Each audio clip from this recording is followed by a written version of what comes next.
when the pressures rise, building up inside, trying to break it down. But you come back stronger, ready to fight. Can't wait any longer.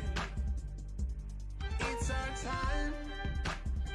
It's like a force of nature. No stopping now. It's the stars to make it. Stronger than that. It's like a force of nature. No stopping now. It's the stars to make it. Stronger than that. Stronger than that. Ethan Burrell, big spin by the 50-60s. It won't be enough. Chris Records on the back of Johnny Jones, who covered Johnny. It's going to Victor Lane at the corner, scores the win. The home place we're competing by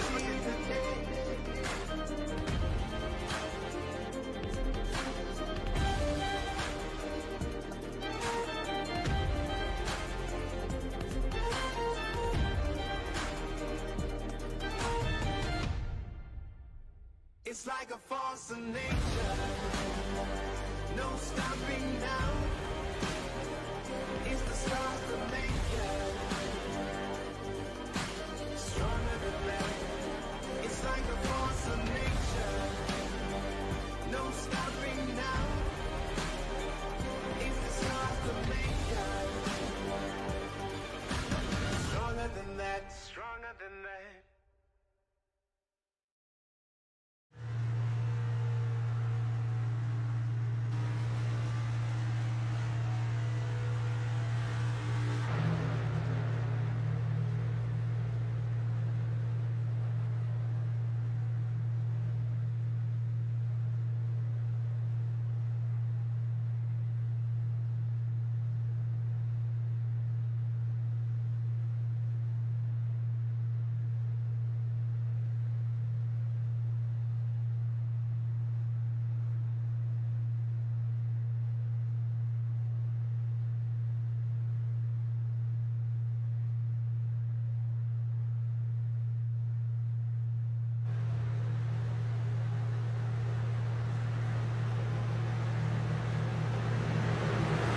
I'll scroll you through the grid a little bit, let you look at it. But I think we're going to go green here pretty quick, so we don't miss that. Full field tonight.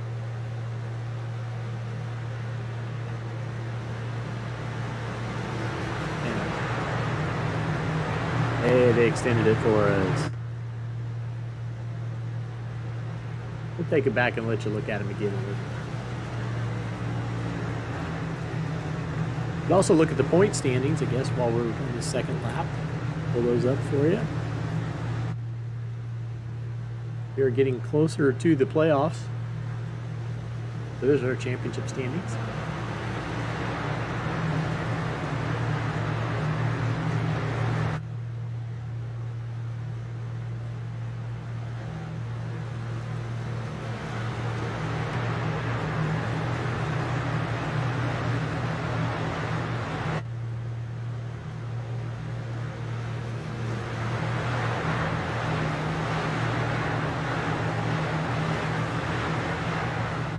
Everybody still getting back into the swing. It's a long race. You got to save it up a little bit. So, and yeah, it is going to be a long race, 160 laps here. So, going to save my voice as much as I can.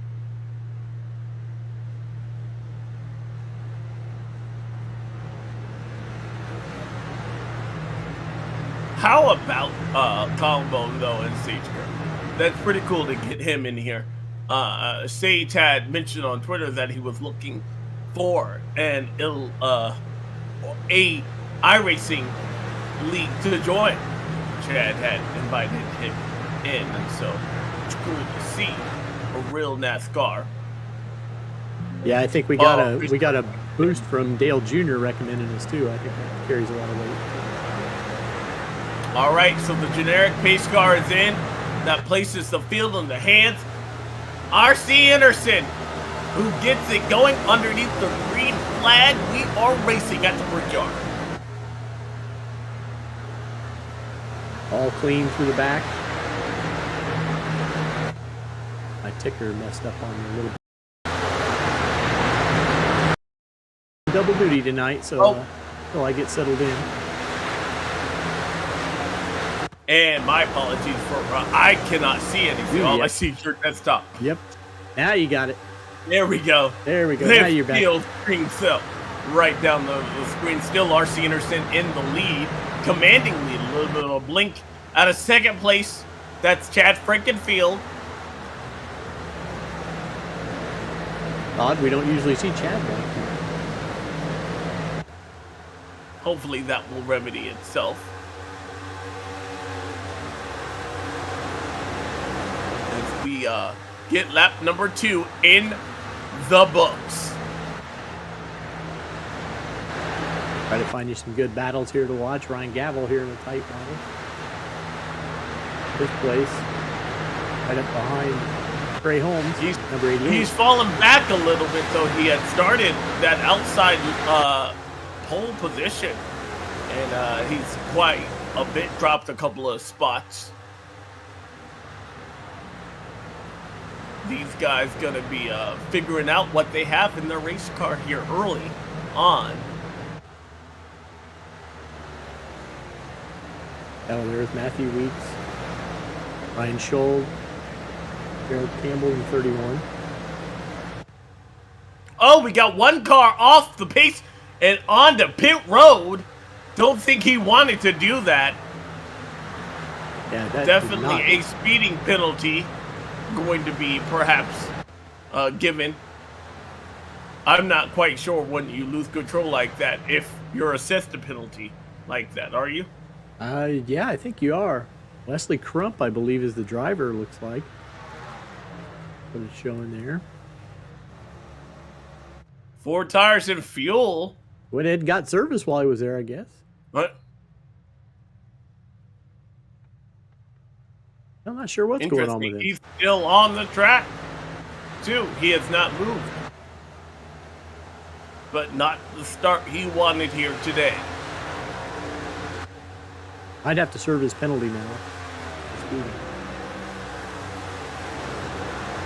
See if he gets back out there.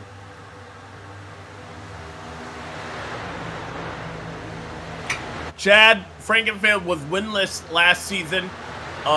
He's still in search of that W, and he's applying a little bit of pressure to RC Anderson, only half a second back. These two have a commanding lead, about 2 seconds in front of third place. Right in the 57 car, then Trey Holmes battling Ryan Gavel in the fourth position.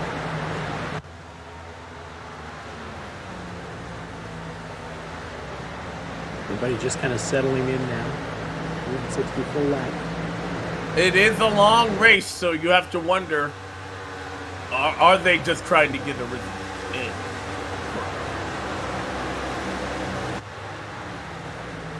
Looking back, I don't know what the deal was with Sage Kern. He's back here all the way in 33rd. He may have had to take an EOL for banners. And with him being a new driver, he may not have had a new banner. That would make sense. Makes him come from the back. Yes. Give these guys a chance. Somebody who has raced on this track in real life.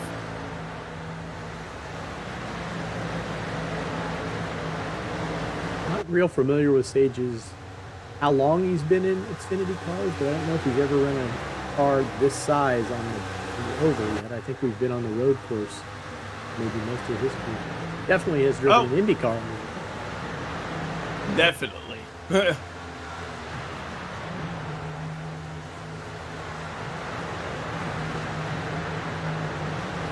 Like here with Hank Steinmiller, our closest battle here between him and Trey Holmes. Yeah, Trey Holmes starting to fall back just a little bit. And these guys are, now the gap between second and third has increased to 3 seconds. So Frankenfield putting a whooping on third place currently. And actually reeling in our leader. He's knocked off 2/10 of R.C. Anderson's time. But we all know Chad loves everything to do with the Indianapolis Motor Speedway, so if he can be out front, he will. That is very true. Didn't he went to the Indy 500 this year? Or Yep. currently, right? Yep. Yes. I know that was a big moment. Oh! Steimler loose. Big moment there for the 63 car. He gathers it up. Nice save. Well of a job saving that race car.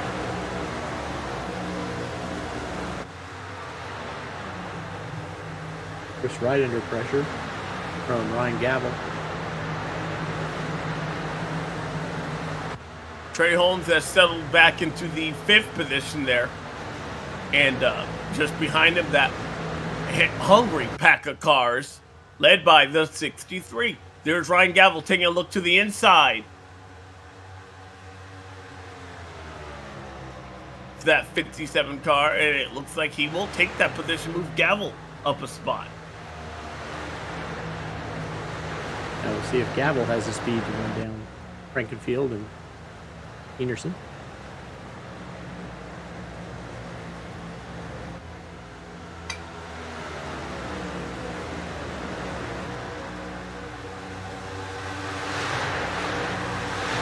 Go back through the field.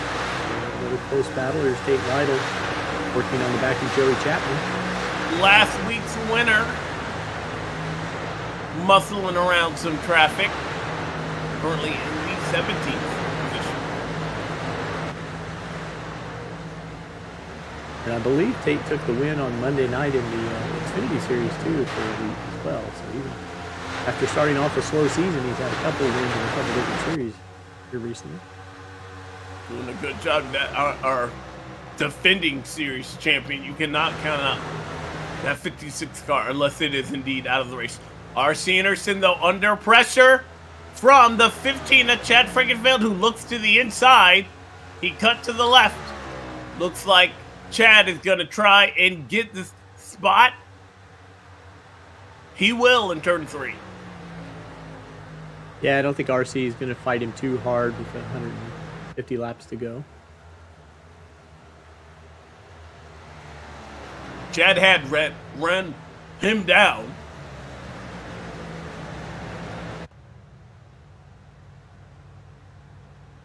Whoa, something happened to Ryan Gavel. He's now lost 2 spots. He lost the position back to the 57 car, and he's under pressure from the 88 of Trey Holmes, who's now gotten by him.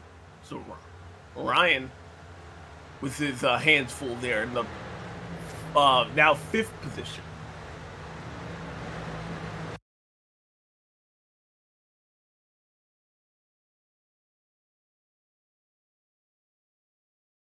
A little bit loose there out of turn 4. That will be a trouble spot, especially as these tires wear on.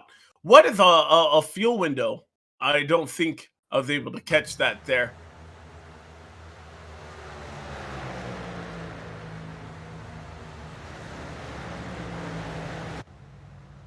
Real life, it's about 35 to 40 laps. If it goes green, it's looking like we could have a green flag field to this race. Starting out that way.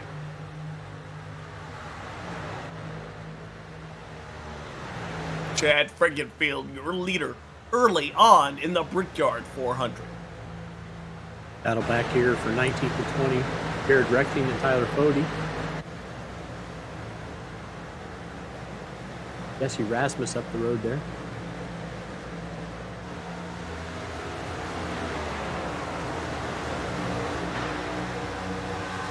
Battling hard. Battles everywhere on this racetrack currently. There's our pro, Paige Karam, coming up through the field now. He's up and he's working on Joey Chapman and David Tooker up to 25th. After an EOL sent him to the back of the pack, he had he had qualified in the 2nd spot, so we know he's fast. Applying that pressure currently as he takes a look for the 24th spot. He'll take it away in turn 1.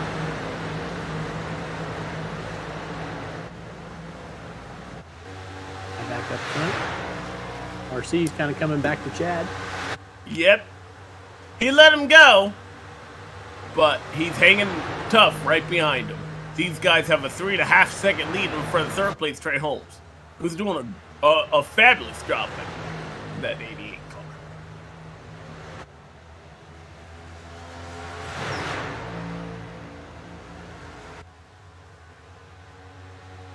Working lap 12. Whoa, almost briefly. I thought about it. 3 wide action here. See the 63? Yeah, Hank Steinmiller looking to go through the middle there. Would be a hold your breath moment. Loose again out of that turn. Seems to be on exit. That car gets really free. Him in the 01 might be battling some of the same issue there. Hold a little bit of ground. Apply the accelerator back. Okay, but you're not slowing down. The car wants to get away from you.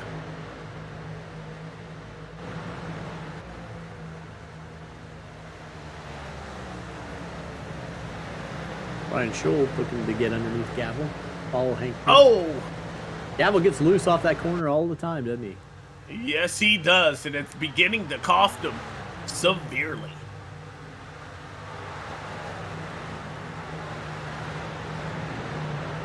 All the way back to 10th now. Gerald He's Campbell lost quite a bit of spots, actually. Gerald will be on his bumper here soon. Yeah, look how the back end of that car wants to step out on exit every time.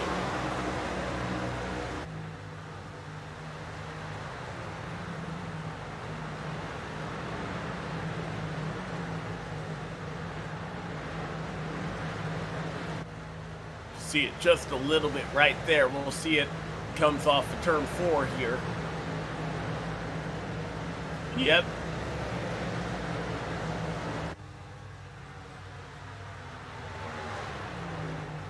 You just doesn't seem like much, but man, a 10th every lap will add up. That's a second a lap.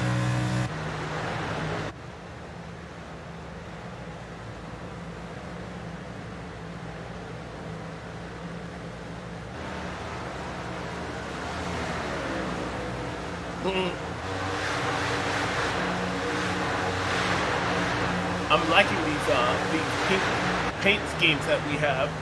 Breast cancer awareness. No doubt.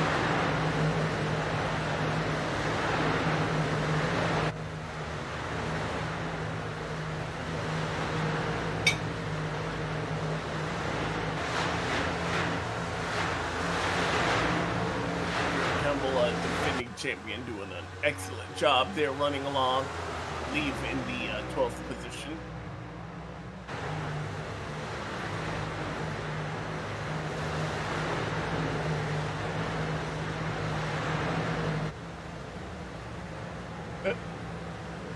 Oh, wow. Rucker took a look to the inside, washes up the racetrack, and almost a bump from Tate. They're suddenly 3 wide out of the corner.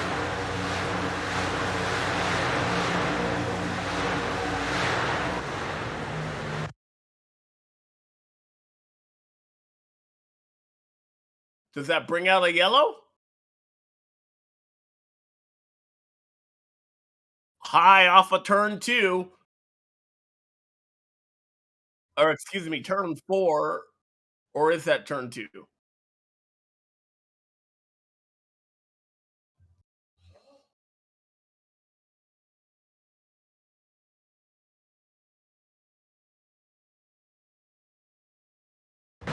Harmless self-spin. He will be off and away. We stay underneath the green flag. Working lap 17 of 160, 1/10 scheduled race distance here. R.C. Anderson still on the back bumper of Chad. Trey Holmes has cut that down, though, to underneath 3 seconds. It's 2.9.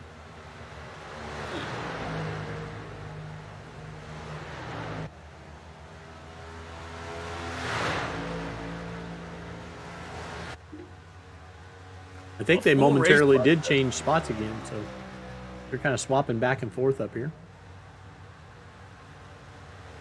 For a moment.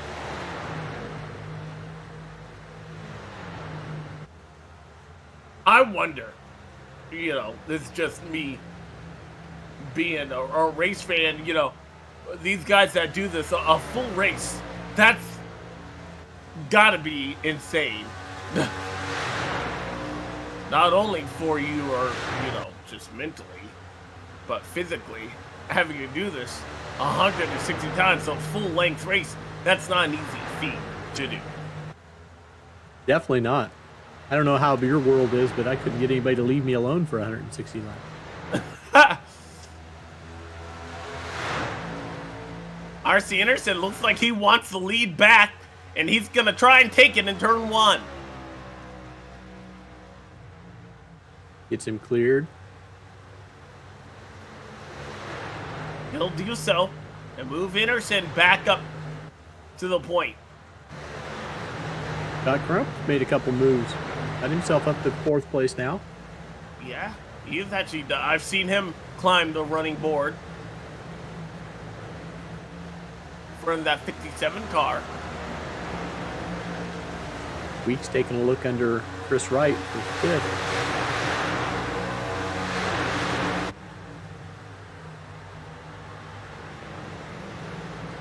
And he will take that spot.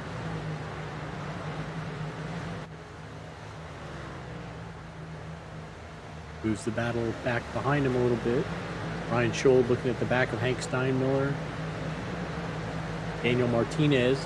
Thought Daniel Martinez, he had mentioned in the chat that he was going to have to start and park, but he must have worked out his issues. He's going to still run here for a while.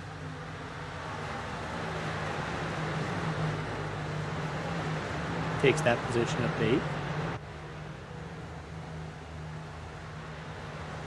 Hopefully he can run the full race. You don't want to see a good run have to end like this, parking later on. Ooh, there's Gavel loose Ryan again. Gavel, he's well now outside of the top 10. Problems continue on for the old one. Wyatt Knadel Jared in Rexing. front of Jared Rexing. Wyatt, who wasn't feeling too well last week, able to run that race though, finish it off well, and hopefully feeling a little bit better today.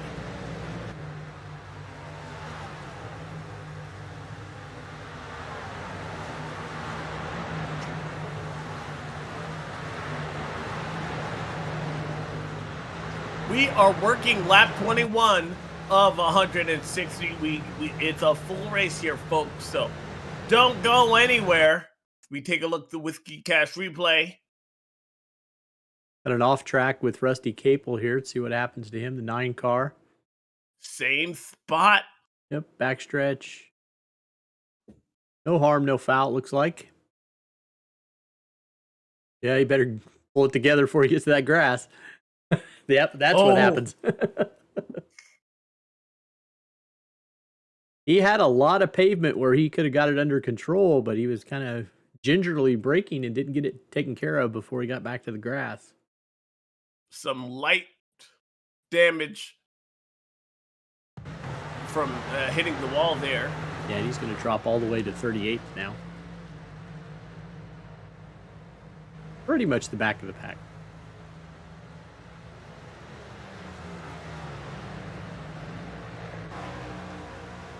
RC's pulled a little bit of a gap here on Chad now.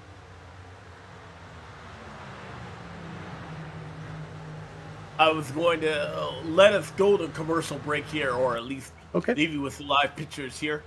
So don't go anywhere. We will be right back. Lap 22, working lap 23, 160.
does a good job, as well as everyone else, Whoa. to not hit him. Man, was that close. We stay under the green flag for now. Looking through the pack, everybody's kind of spread out, at least above 3/10 now.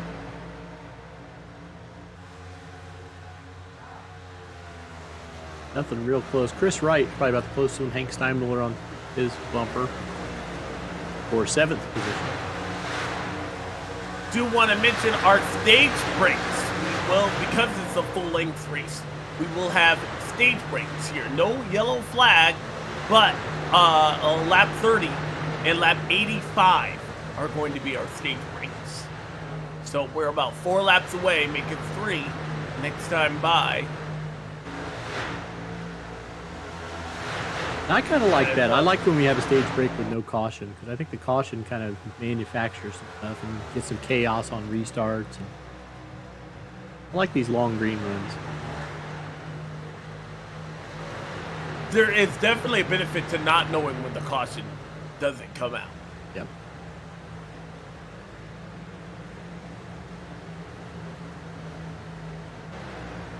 Hey! Sorry, my dog. Yes. Yes, Alex. You got my attention. My bad about that. Matthew Weeks on the back of Scott Crump.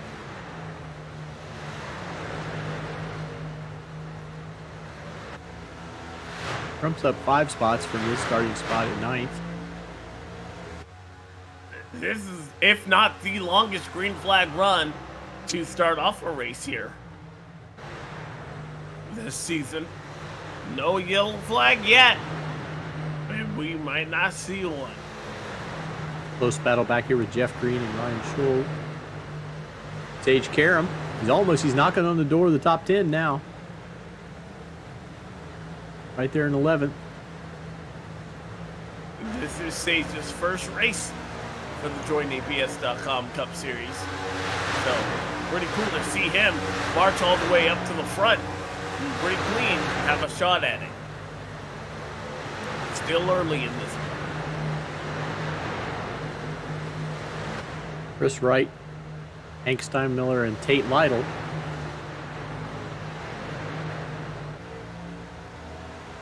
Steinmiller was loose.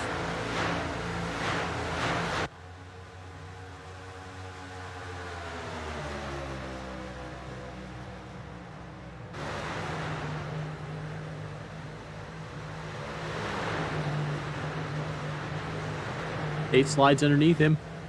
Taking a look to the inside, Tate Lytle, defending series champ, to the inside of the 63. It looks like, will he get the spot? Not yet.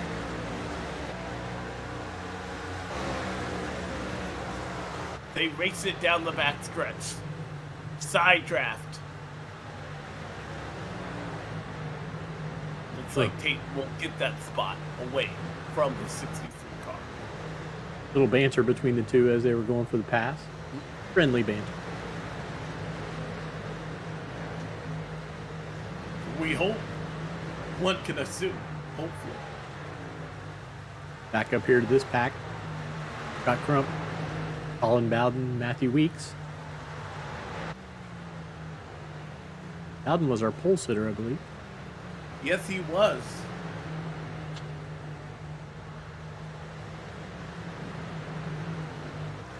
Right on the back bumper. And this will be the stage break here, so keep an eye on your top 10. Sage Karam gets to 10th, so he's going to get some stage points. Don't know if that means anything to him, but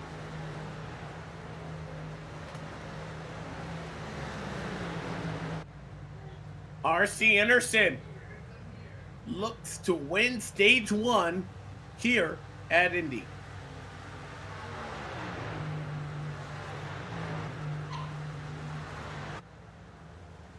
Chad Freefield, Trey Holmes, Cumberland, Matthew Weeks. Your top 5, Scott Crump, Chris Wright, Tate Lytle, Hank Steinmiller, then Sage Karam. Rounding out your top 10. I apologize if you hear my dog in the back.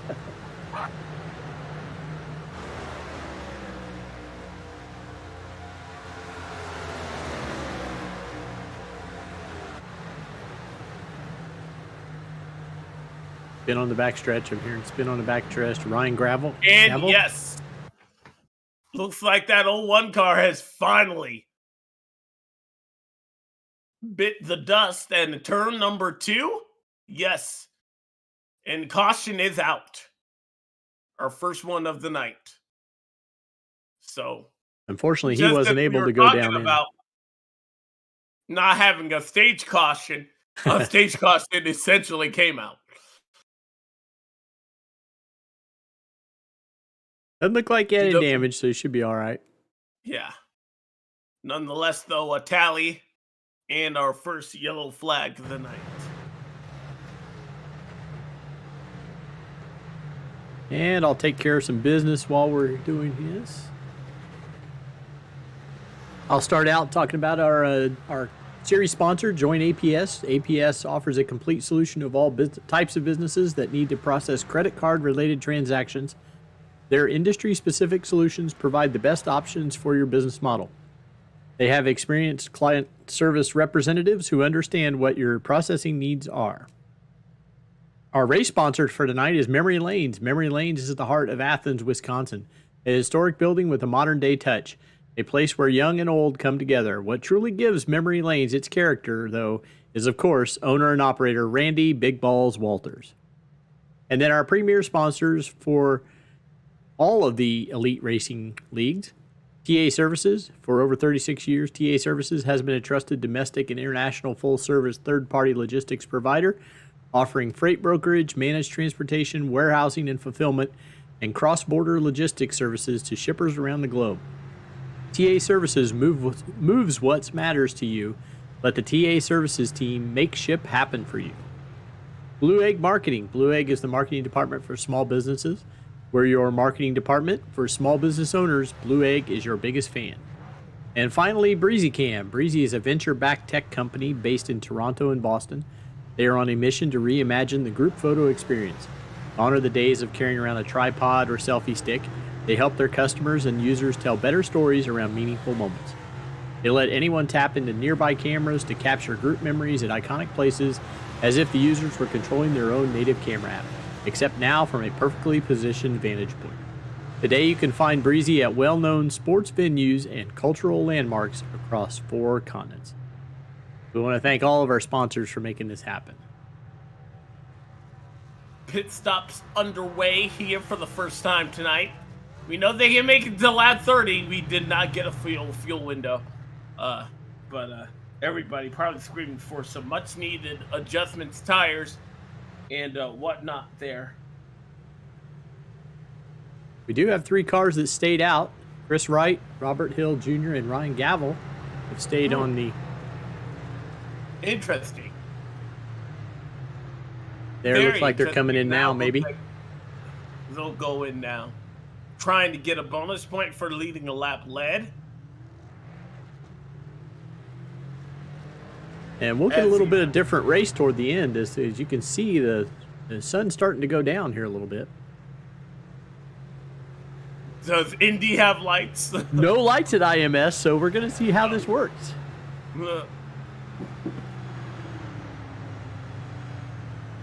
I thought it was pretty cool. All the signage for the caution when it comes out here across this track. iRacing just adding that realistic touch to it.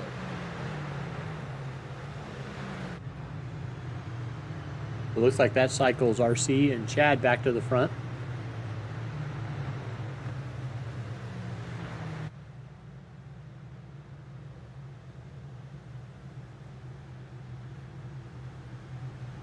And it looks like we're already too wide, so we might be going green this time by.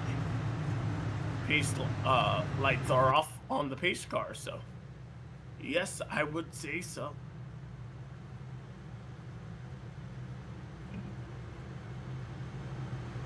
Hopefully the rest of them get 2 by 2.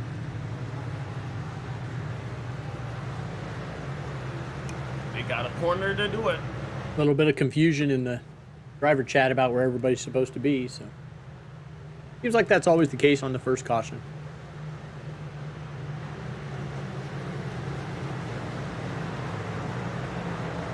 RC Anderson will win that race off pit road, and he will be the control car as our iRacing pace car takes the hard left on pit road, placing the field in the hands of that 50, who steps on the loud pedal. We are back to green here at Indy.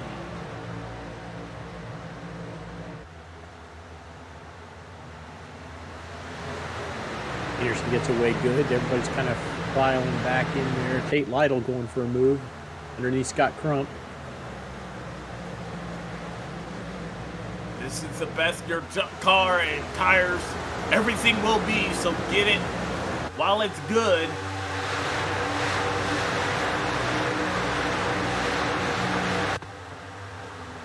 You see Tate Lytle just in front of his teammate. They're messing with Scott Crump in between the two. So far, it's been the Anderson and Frankenfield show. No one's been able to wrestle first or second place away from either.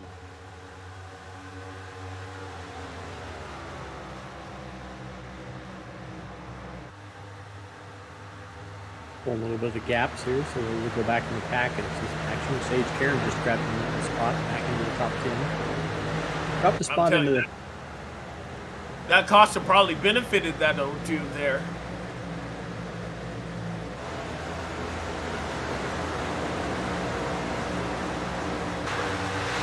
And a 3 wide, 2 wide. Sage Karen under right Nadel. Gerald Campbell going under Johnny Thomas looks like. Some well-known key players battling here. Right, way up the racetrack in turn 4, though. They lose a ton of momentum, and I'm telling you, momentum loss is real, especially these long straightaways at Indy. You cannot get off turn 2 or turn 4 right. You will be feeling it as others take advantage the rest of the way down that straight. Sage trying to get underneath Jeff Green, I believe. Yep. Now he's battling Jared Rexing. And another competitor. Oh, he sideways, burns! Fody. Kyler Fody gets into the wall and a hard hit. The championship point leader is around in turn 3. And that was a hard hit. Second caution of the night. And it looked like Fody tried to get in front of the O2 there. And Sage just did not lift. The same, these two arguing over release date there. Well, Tyler just kind of came down just a little bit. Felt he needed to in order to make that turn, and turns right across the bow of Sage Carman. Around our point leader goes, caution out for the second time. Pretty good that he was the only one involved doing that in front of the field. I have to wonder how much damage did he get to front end. It's going to be a long night for that 40 car. But this could be an opportunity for others to make up some valuable points. We're only 2 races away from the playoffs. We'll see what race control says on this, but I agree with you. It looked like Fody came down just a little bit. Not on purpose, looks Not like. much. Just positioning in order to try and get there. And through that, Frankenfield actually got the lead. Pit road open here.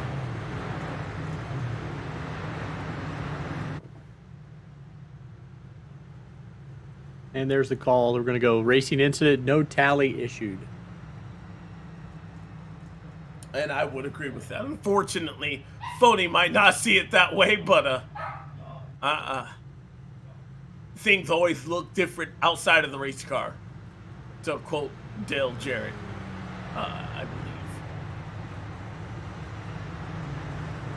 under caution here for the second time today. A long way to go, so we'll go with another commercial break. We'll be right back. You're watching the Brickyard 400.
Welcome back to the Brickyard 400 live. Racing that we're cleaning up our second caution of the night, bumping our championship point leader Cafoni, having some trouble in turn 3. The generic base car off, putting the field in the hands of Chad Frankenfield, who gets going to a dramatic start. Good jump. Restart. Good jump. State Island moving up the limp road. Is that Scott Crump? Trey Holmes. Trey Holmes. Excuse me. He was gone for a little while.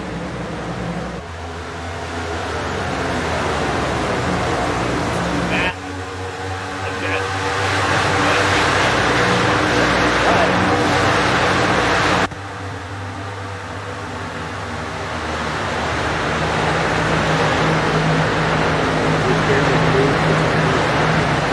Campbell. Andrews, I was trying to get past Jeff Freeman.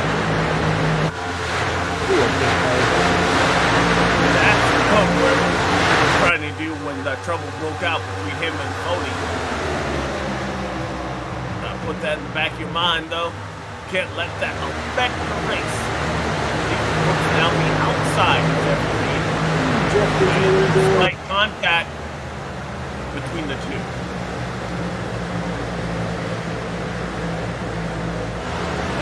Haven't talked much about that outside lane, but my goodness, the O2 making me a believer. He'll get around the outside, and he'll take the spot. Paramount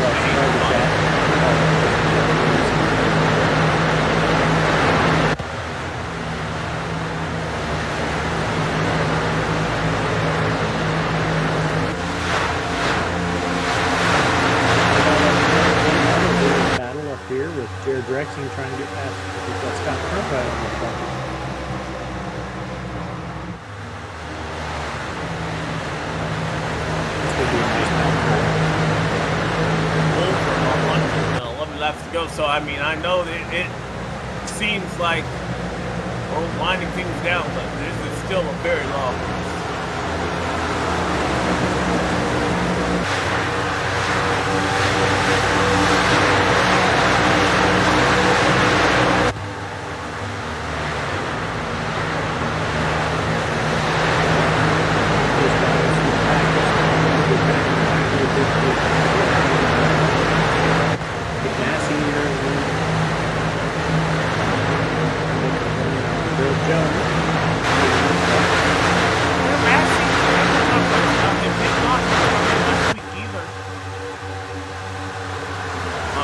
He's coming off some really good 22A seasons in a lot of different leagues. Whether he's taking a little break or he has really quiet. Has not had the momentum we're used to in that 48 car. Justin Doyle, we apologize that we had to go live relatively quickly, so we didn't get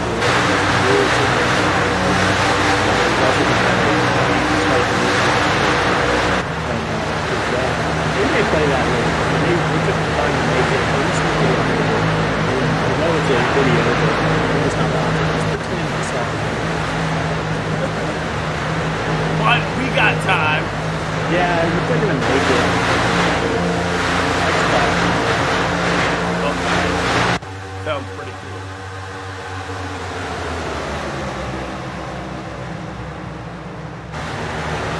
The battle just outside, right around the top. Robert, who did a great job filling in last week. Yeah, he ended up with he got somebody to sit in his car and get his top finish of the year. They were just ended up in a bumping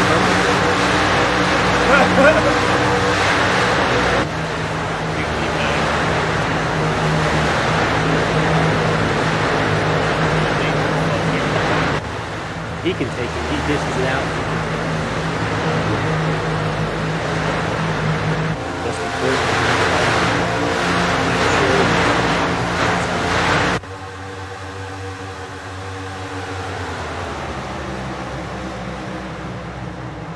David took her in the 19th car. I'm surprised that David is a little bit struggling here. He's outside the top 20, hasn't really made a move up inside the top 10, which is normally where I see him. So, struggling just a little bit with Freud's racing. He was up 43 spots though, so he started deep. Missed qualifying. And as mentioned, it's a full-length race, so he has the time to get up there. Will not be surprised to see that 19 car in the top 10 all of a sudden. He picks up the spot number 4 as they fan out. Wow, take a look at this shot.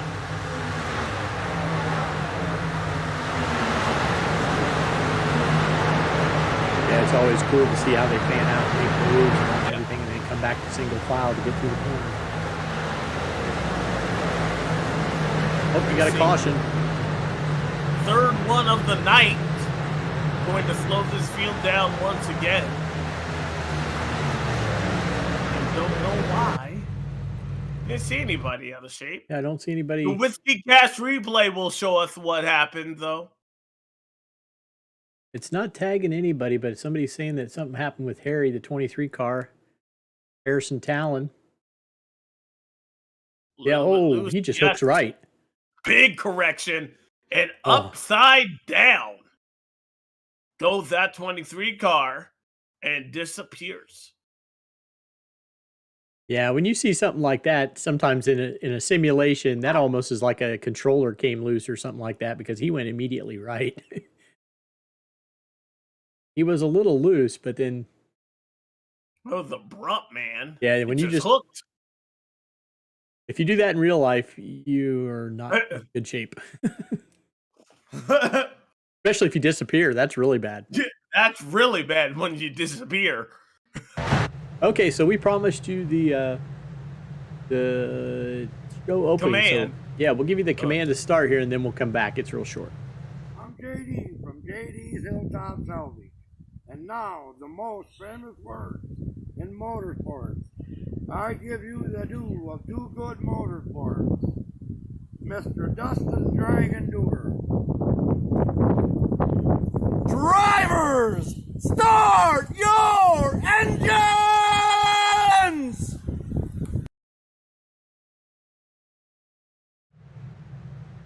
Oh, that Alex, was good. you probably didn't get to hear it just because of the way our setup is, but boy, Dusty really gave it some go. So if you go back and watch the broadcast later, I think you may have been able to hear him across my mic, actually. Okay. It looked like I could hear him, I'll put it that way, and it was definitely funny. It was entertaining, and that's how the commands should be given. He said he had a good time putting it together with his dad and had some really heavy winds that they were trying to battle with when they were recording it. But we got lots of people coming in the pit lane, looks like. 2 car looks like stayed out. Might be only our 3rd leader of the, or 4th leader of the night.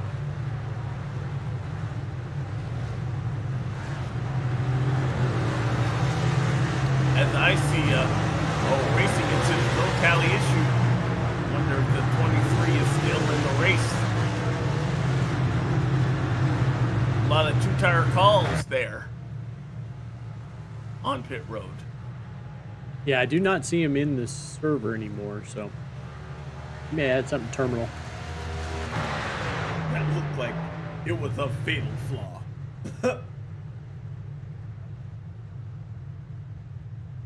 Don't know if he was gonna come back from that one after disappearing. Robert Hill stayed out, Jesse Rasmus stayed out, Richard Hines stayed out. Chad Fergufield, do we know if he took 2 or 4 tires?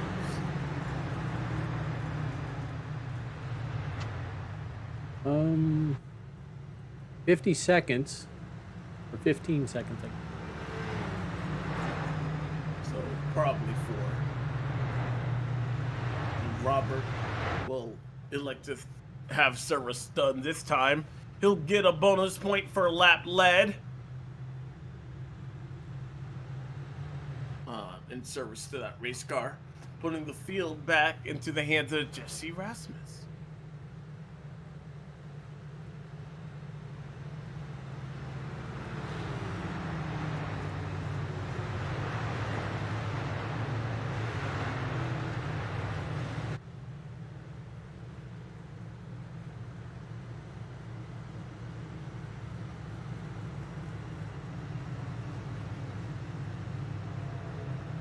I have to say, I love Jesse's car. That, to me, is one of the most iconic paint schemes that we have here. Oh, it's pretty colorful. I'm always impressed. I think every season I get more and more impressed with the liveries that everybody comes up with. I know there's a lot of, it's a cottage industry kind of, designers that kind of came out of nowhere. People get really good at it and make a little money at it. Amazing stuff. See what these guys and girls can do. 200-mile-per-hour billboards.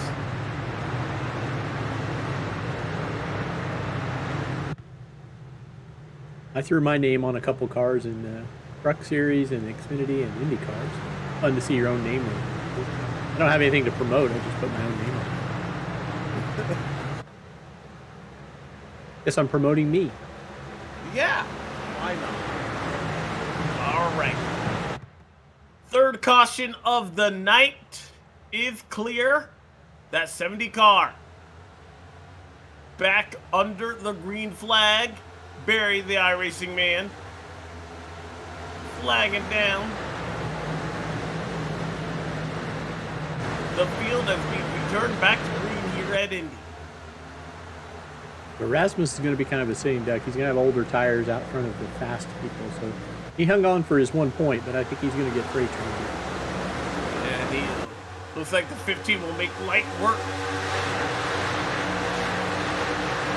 That just not having the type of car. You see what Clean Air could mean. Obviously there. New tires. It may have saved him a set for later on if we get there. But, not doing much for him right now. Matt just thinking Chad retakes the lead. Just behind him, Sage Karam and Jared Rexing battling it out. I'm impressed to say he's slowly but surely making his way toward that top 5.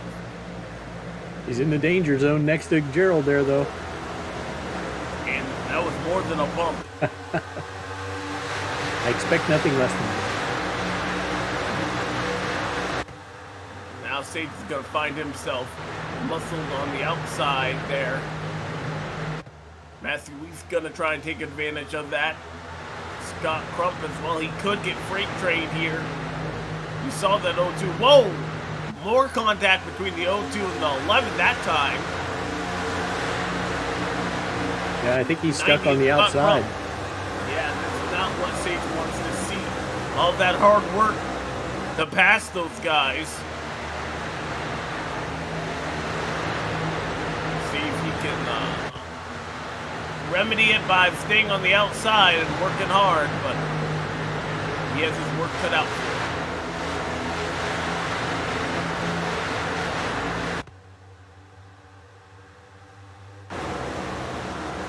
Looks like he'll stop the bleeding. Gets in front of the 90. And Jeff Green in that 38 car. But he's back to 9th place.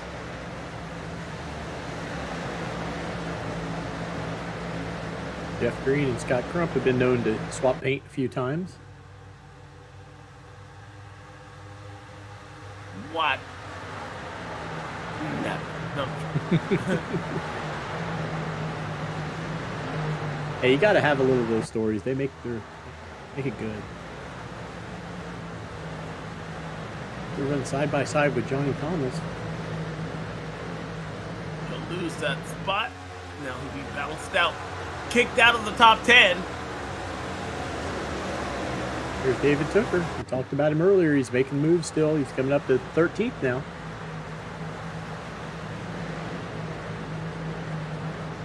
I'm telling you, that 19 made me a believer there, Tooker. He's going to get a top 10 by the end of the night. Plenty of time. We're not even close to halfway yet. No. By a long shot. What we got going on up here? We got Trey Holmes and Tate Lytle. Trey Holmes has been able to keep that car inside the top 5 most of the day. That 88 machine. And how about Rasmus? Rasmus is actually hanging on tough with those older tires inside the top 5 right now. He's still in 2nd. He must have heard me say he was going to get freight trained. And he said, "Screw you, I'm going to stay up here." He's way up high in turn 3 though.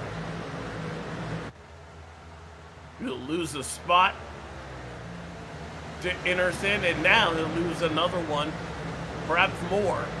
Tate Lytle, the defending series champ, and Trey Holmes, they all round off turn 4. We were just a lap too early on. Yeah. Now those older tires are beginning to show themselves.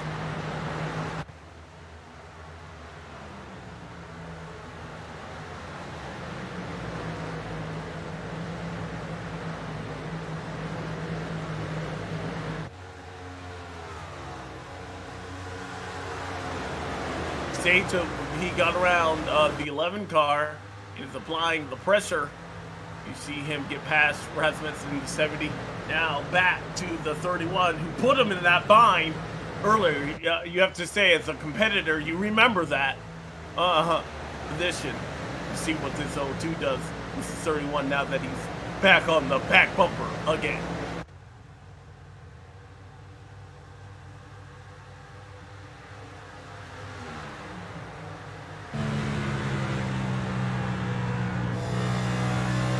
On board, he didn't want to do anything then. Can't have anybody seeing his thoughts.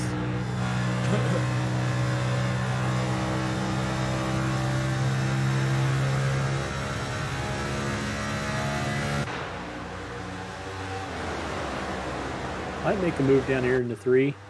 He's trying to. 31 tried to cut him off there.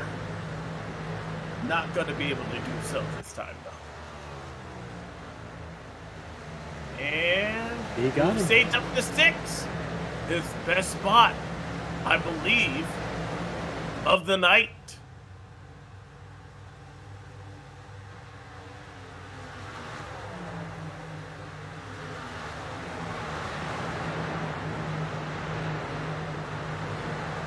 Jared Rexing right on the bumper of Trey Holmes, pushing him a little bit.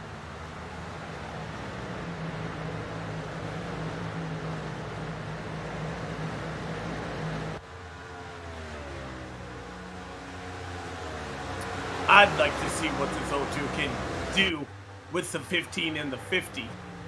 If he gets up there, man, I do believe Sage. Could we see a first-time winner from a first-time applicant for the JoinABS.com Cup Series? Sage trying to do that here tonight. Well, you know, Alex, we didn't really get a story as to why we were so rushed to start the race, but I think I just got our answer. It is the sunlight. The 7:04 local time will be sunset. We think we'll just get the race in before the sun goes down. We do not have lights at Indy. Interesting. So you can't, like, there's no, as we see Sage battle Trey Holmes there and Tate Lytle. I'm new at iRacing. Yeah, I've never myself. seen what happens. Does it just get dark? Yeah. I'm curious. I'd like to know that myself. Interesting to know. We're lap 60, next time by, so 100 to go. I can see those cars have headlights. Nice decaled headlights. Ooh, Rasmus a little wide. He's dropped back all the way to 17th now. And I would have thought he would come, when you start dropping like that, you would think you'd get to pit lane, and maybe he's trying to make it to another pit stop, see just how far he'll drop and get back on strategy. Could have still been a net gain versus where he was running beforehand.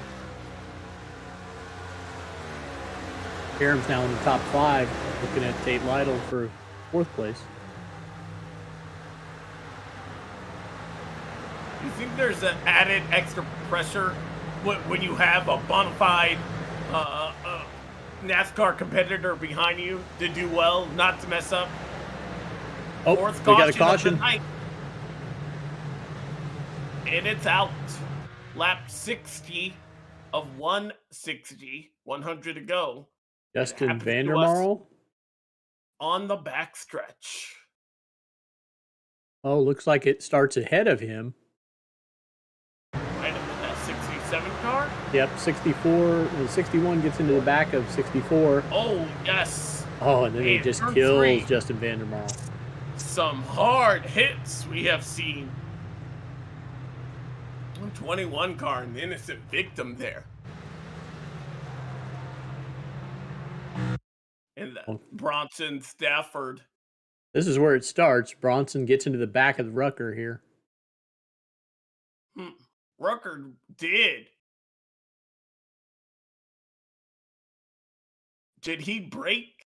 He must have something that. Yeah, I'm hearing Rucker saying he braked the same place he always has, and you know it's your fault if you get into the back of somebody.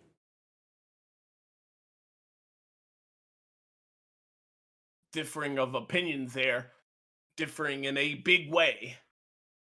See the view from Justin Vandermarl, which does not end well here.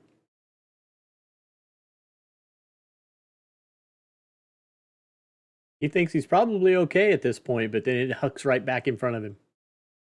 Oh, the outside safer barrier. You never want to see it from that vantage point. I don't think you ever really want to see it in a race car, but he's going to test it out. Fun fact, Indy was the first car, or first track, excuse me, to install the safer barrier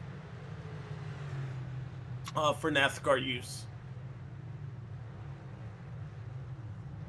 Back in 2002, 20 years of modern safety. advances. Under caution here for the fourth time tonight. We'll be right back. This is the Brickyard 400 live on the Elite Racing Network.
Welcome back to the Brickyard 400 under caution only for the fourth time.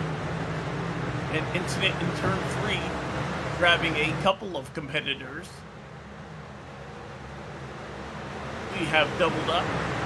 We start back in the hands of R.C. Anderson. Tate Lytle, the best he's been, gonna restart on the outside. Green flag back in the air. We are racing once more. All clean into one. Jared Rexing up to inside the top 5. First time we've talked about him that high. A little loose. Very loose. You shouldn't have talked about him. and as quickly goes inside the top 5, he'll be out of it. Good save, by the time we get turn 3, yes, a very good save.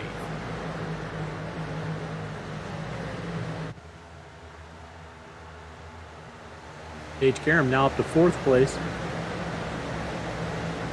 Yes, and what did I say? I want to see what he could do with that 50 and 15, and who is right in front of him. Both cars, and that 56 car. Good mix of talent in front of the rookie joinaps.com series. Kind of keep an eye on this pack right now. A lot of heavy hitters in close proximity to each other. Doing all they can to keep our leaders in tow. R.C. Anderson trying to get off. About a half a second lead, though, between 2nd and 3rd. Tate Lytle kind of holding up this train right now.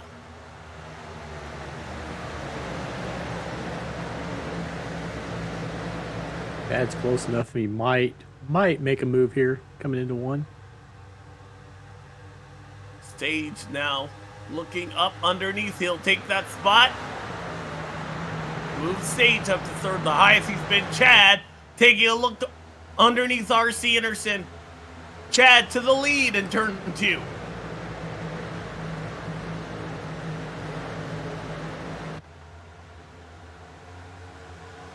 I see each and every person that could win this race inside the top 5 currently.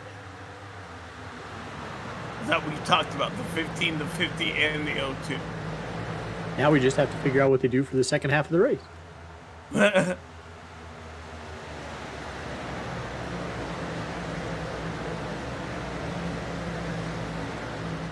Wow.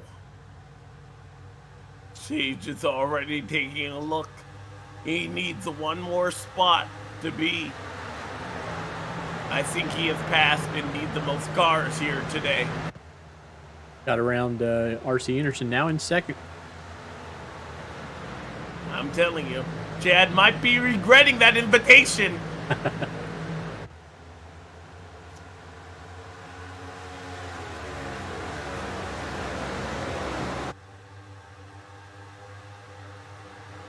Got Crump making room around Matthew Weeks, Jared Rexing in behind him. David Tooker in the 9th spot.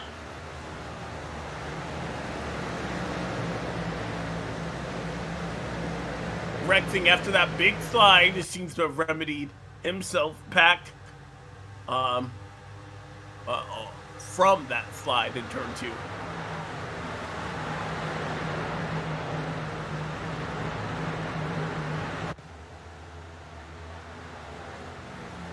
Yeah, it's interesting as I look at the top 10, with the exception of Sage Karam. When I first found Elite Racing and started watching it, I mean, those are all the names that I remember from the very beginning. I mean, these are the guys who have been really good in this league and all the leagues they run for a very long time. Yep. The guy currently leading would like nothing more than a W at this racetrack, his favorite racetrack. Yeah, he always seems to get a little snake bit here. I don't know why. There's plenty of time for that, but he's in the position he wants to be in anyway. Doing a great job with a 1 second lead in front of the 02. Rexing under Lytle. As we work lap 69, anything can happen, and we are still 11 laps away from halfway. We will also have a stage at 85, just for points.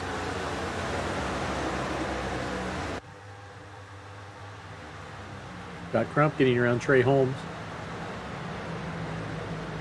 That is 4th.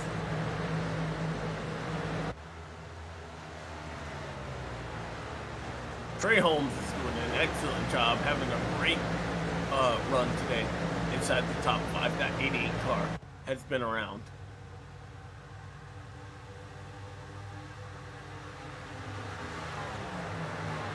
Looking back through the field. Hooker making a move back here.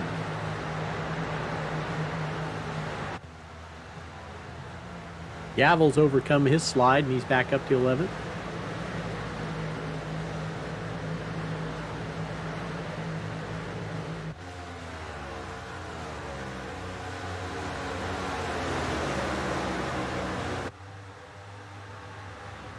Rexing underneath Holmes in turn 3, and Rexing will take the spot.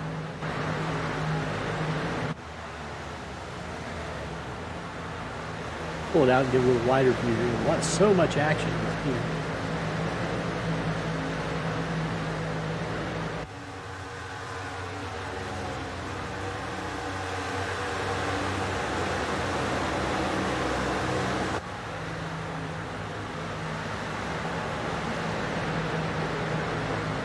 Interesting to note, RC Anderson, he's fallen back quite a bit.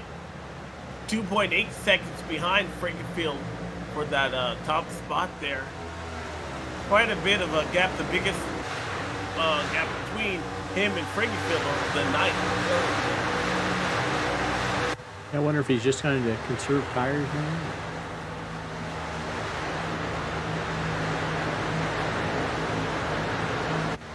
We still don't really know what a fuel run is because we had them hit whenever their cautions came out.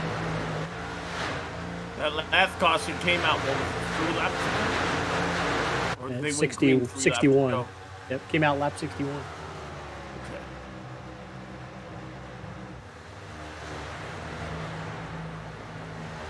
So we should be able to, we know they can make it to lap 91, and it'll be after the second stage, stage 2, lap 85, excuse me. Almost 15 laps from that.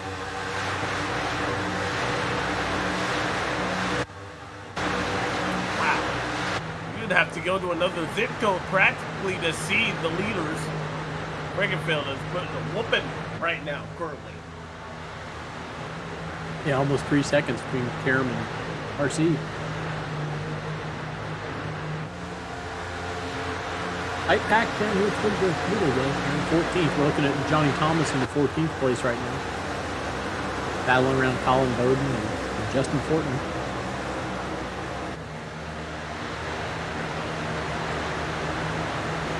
Game Therian back there in that purple car. Getting a little loose. Yeah, I saw that he had a lot of wheel input into turn 1 right there.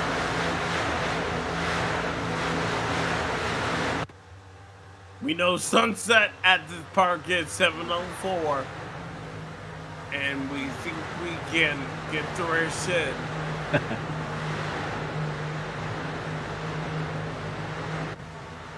Don't know what happens if we can't.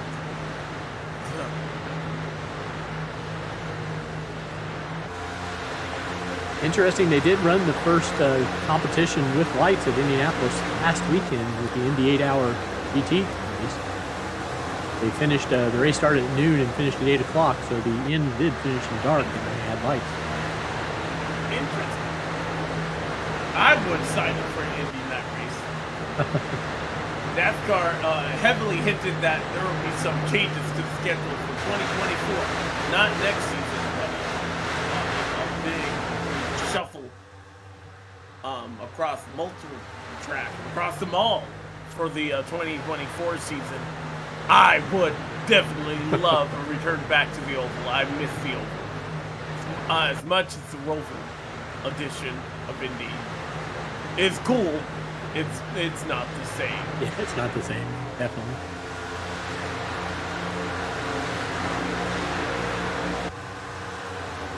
Closest battle here is Matthew Weeks, Trey Holmes. Do you see what I see up front there, Dave? Paige Karam and... He's coming. He's knocked it down to .4. That 02 car is fast. I'm telling you, Chad is regretting that invitation. He's probably on the radio somewhere telling him, you know, second place is good enough, right? Yeah.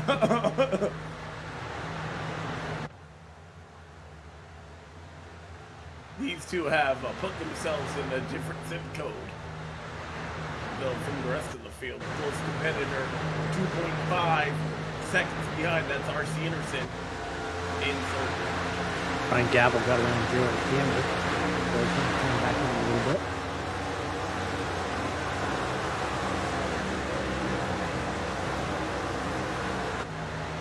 Just behind them up at Like Ryan Scholl trying to get on the outside of Johnny Thomas.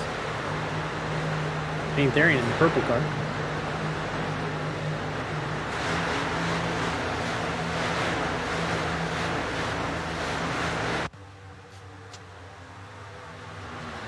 Used to be when I grew up, you could always count on cars looking the same every week. I know now in NASCAR and in all racing really, they don't necessarily look the same from week to week. It makes it a little tougher.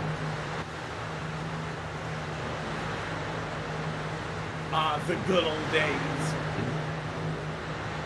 Chris Wright back up to 17th. He's actually fallen quite a bit from where he started. Remember that 57 car? He was inside the top 5. Nick Massey giving him a push. Tyler Fody has recovered back up to 19th now. And That is impressive considering the damage he went into that wall pretty head on.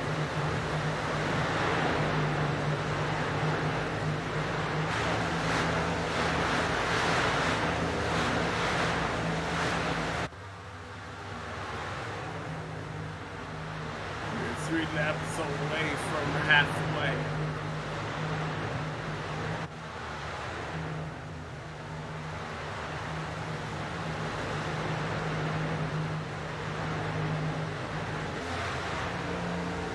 Back up here looking at the pack with Ryan Gavel in the back of David Tooker.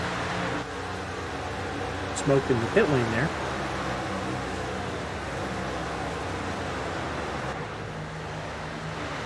The 63 car. Taking a look underneath. Is that the 88 of Trey Holmes? It is. Holmes has fallen back to the 9th spot. Yeah, he was in the top 5, wasn't he? Yeah, he was.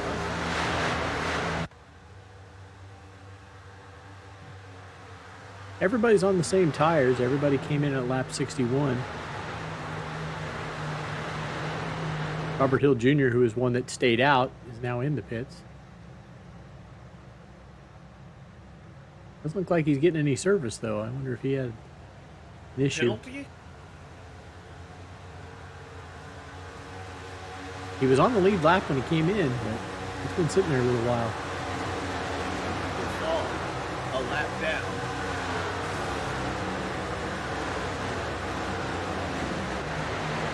Back up to Shane Therian going underneath Gerald Campbell.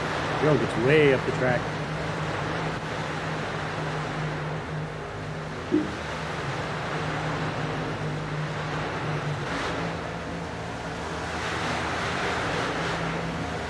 Side by side.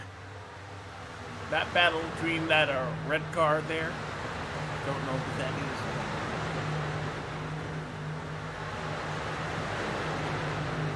Which one are you looking at? Right there. Right behind. He was able to get behind this battle. Joshua Clark in the red car. Yes. Oh, trouble! Car in the wall in turn 4. And he pounced it pretty hard, but we stay underneath, I believe, the green flag. Some competitor Looks right like it was there. Dustin Yes, Durer. that car. Looks to stay clean, but he's losing a lot of momentum. And he had some damage. If we go back on the Whiskey Free Play and see perhaps just what happened. He hit that wall pretty severely.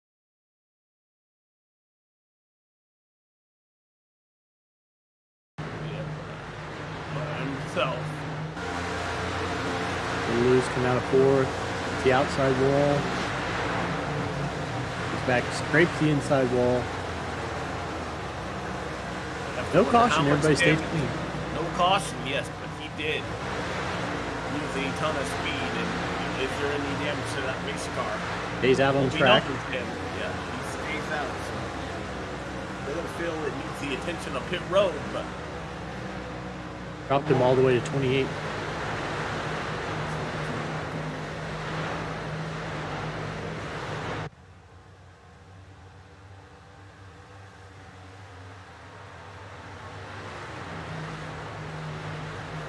Back up toward the front here, battle for 5th between Colin Bowden and Tate Lytle.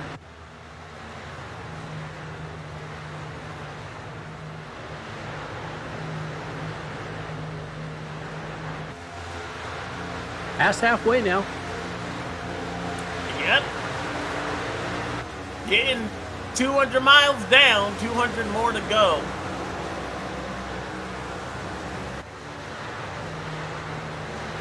Prestigious race unfolding here. Only 4 cautions.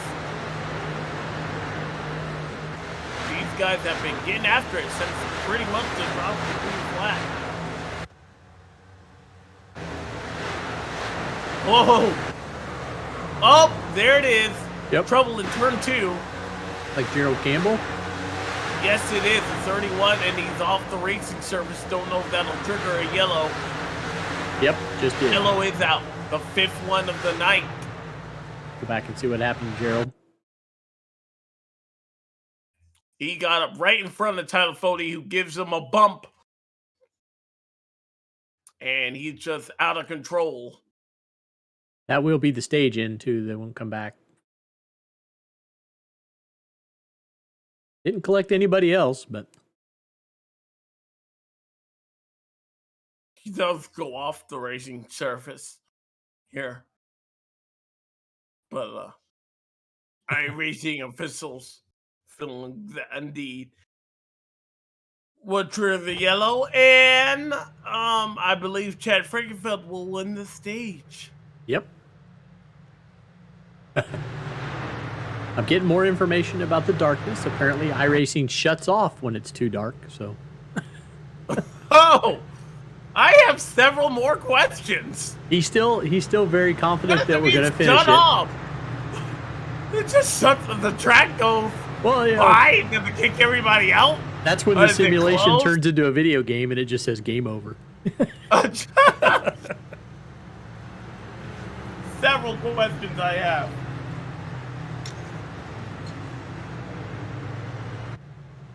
And Chad is trying to convince everybody that he did not put that on purpose so that it would end early and he would get his first win in Indianapolis, or first win in the Cup in 2 years. So, What?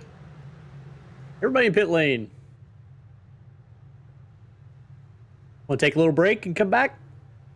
Yeah, why not? All right, we'll be right back after this pit stops and go back to green action.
Cleaning up our 5th caution of the night. Lap 85, that stage won by Chad Frickenfield, who is your leader. Scott Crump to his inside.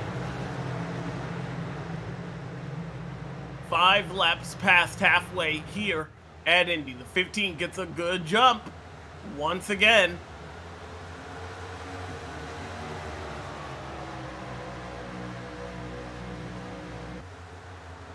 Where is that old teal car? He's back in 21st place. Yeah, I was going to show you what happened to him.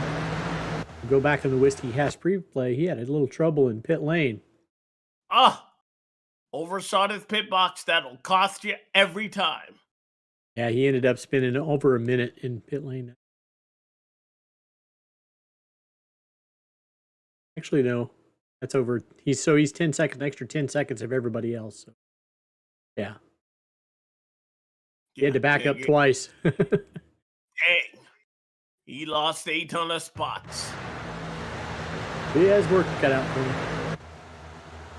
It just might have given this 15 the shot it needs to try and win this race. Look at him break the draft already. Never too early to try and get out in front of this competition. And he's done it by almost a second. Race control being asked to look at that restart. Some of the cars going to the top lane before the start-finish line. We may have a statement from race control soon. Didn't see anything, at least from the top spot. Don't know if that'll affect the top half of the field, but it'll be a big story if it does. Yeah, it looked like he did switch to the top lane, but it was clearly way past the start-finish line.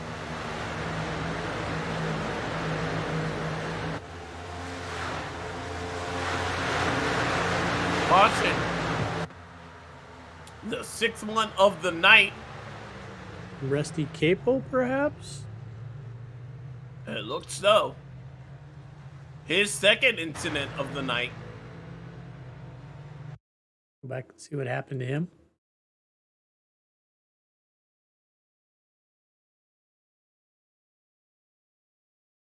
Possibly Jesse Rasmus up there too in the 70 had an issue. Anything with.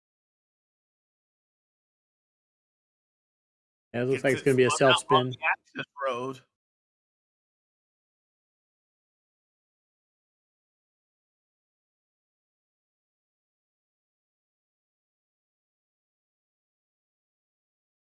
Caution back out.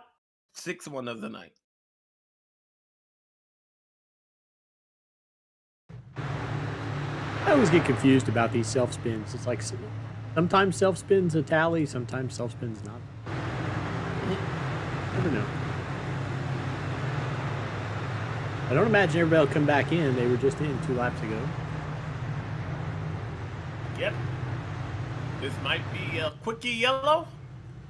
Scott Crump going to elect to come down.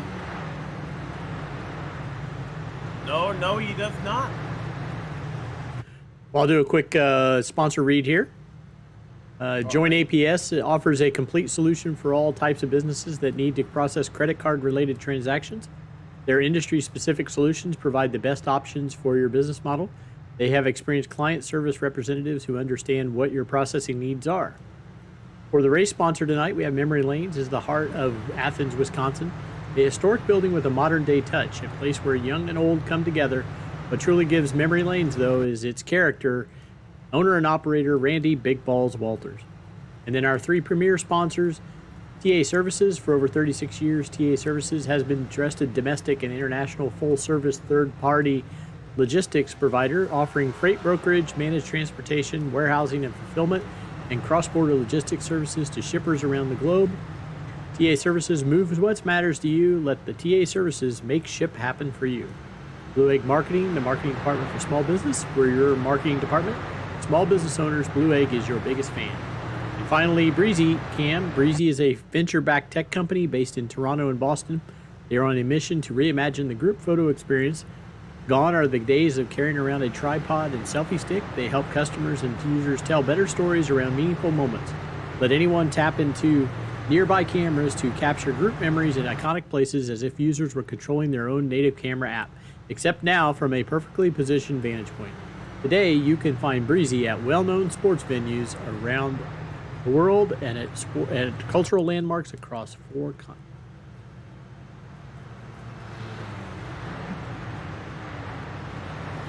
we are going to have another lap of caution here, so we'll step away real quick. We'll be right back. You're watching the Brickyard live on the Elite Racing Network.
Alright, welcome back. We are back, or about to be back underneath the green flag. Chad Frankenfield, a little bit of question on if the timing for this race, we indeed get 70 laps underneath the green flag here. Drama. We have drama. We have drama. We do not know. Scott Crump in the 90 car up to second spot. This 15, though, has been the strongest car all year. The RC should drop back to me. Brought him back there, but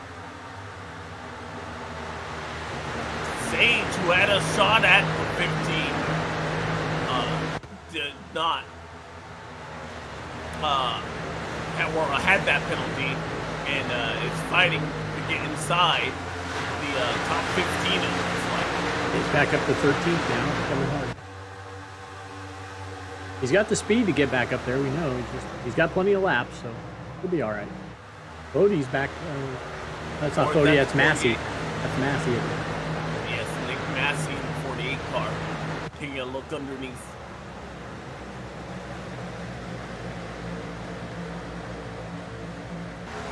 Whoa, things just get close. My goodness, you cannot rub a piece of paper between some of these guys the way they are driving out of turn two when you have a car on your outside. Nick was unable to complete the pass. He'll fall back in line. Here to RC Anderson trying to get in on Trey Holmes.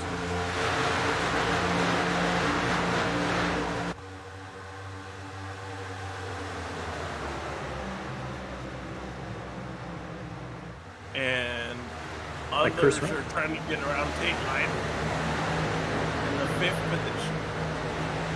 Chris Wright gets by Tyler Fode. Those are teammates going hard at it right there. I'm impressed that Tyler Fode is this competitive with the damaged race car. He nosed into turn 3 pretty hard. Yeah. So safety innovations of this next game car, even virtually. Hopefully he's not driving with concussion, but yeah, they were joking when he went and hit the wall. They said, "How many weeks are you going to be out?"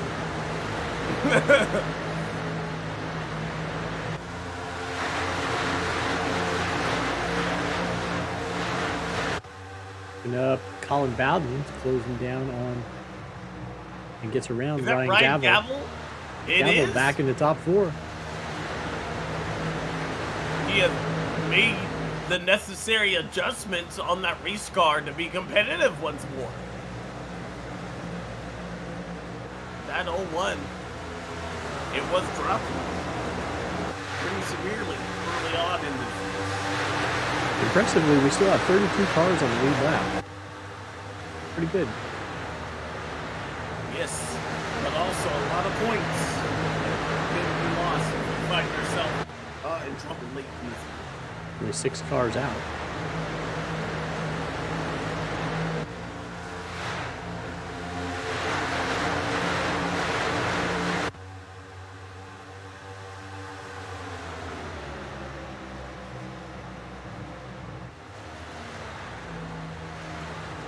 Take a look at the points real quick, just to take a look at the cut line. So we're looking at 14 get in.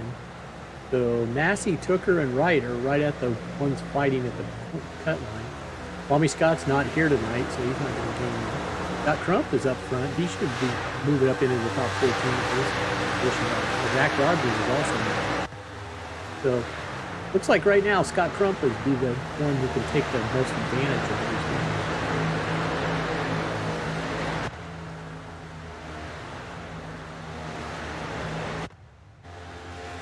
How about the job done by that 15 car, Chad Fraser? He has, it says it's on pit road there, but he's not. Yeah, that would be a glitch. I think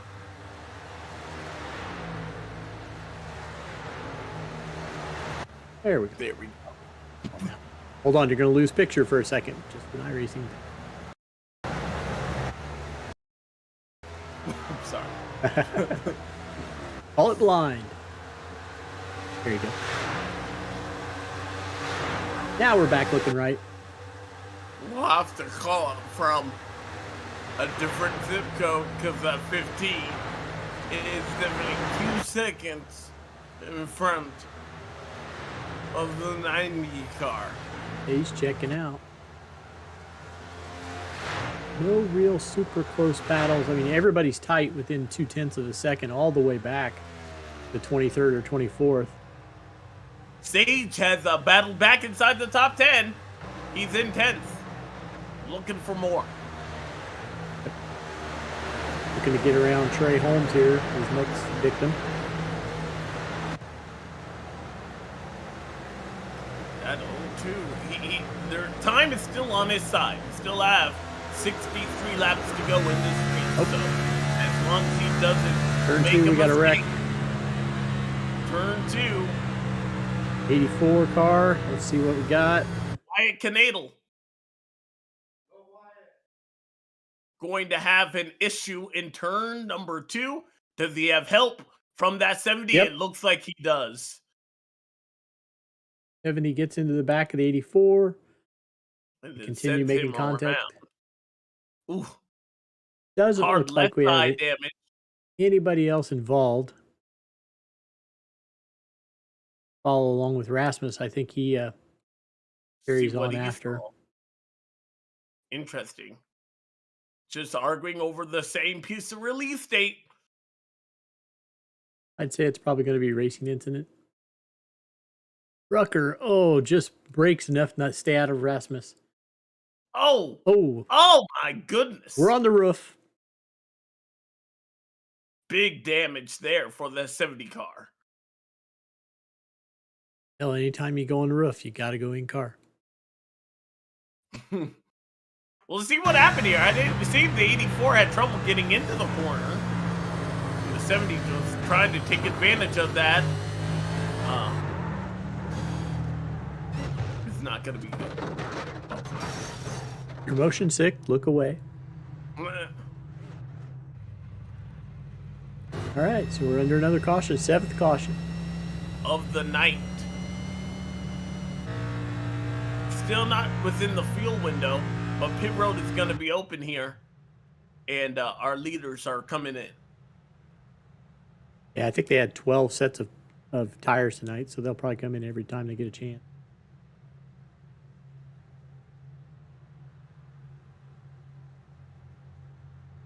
So we'll let you watch. Is back out. We'll go back. We'll come back with words when I know how to speak in a minute.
cleaning up our 7th caution flag of the night.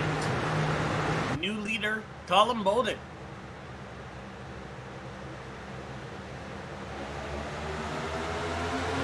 Not much of a jump. Like 15, got a little bit of a jump though. We'll have to wonder what iRacing Controls says about that. They're side by side as they enter turn 1. That definitely passed across the start-finish line before. Unless Chad wants to lead. Just giving bad intel. And by that I mean I picked the wrong lead. Colin's gonna lose second to Ryan Gallo in that 01 car. We're trying to follow Chad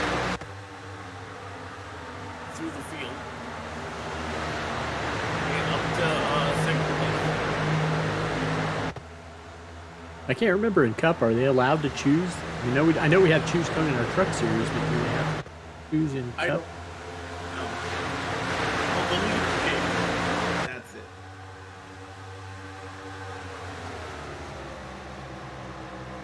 it. So Colin Bowden said he was looking for the Geico restart zone, couldn't find one, but there isn't one. And that's why he didn't restart. Okay, so he was the leader. Interesting. Note that iRacing And didn't allow. Oh, we car. got a crash. A car off the track. Chris Wright. Who disappears. He stayed green. Disconnects, I believe. Racing side by side with Johnny Turn Thomas. 2. No real contact unless it's net code, but boy, he's going to hit the end of that wall. Loses his rear clip.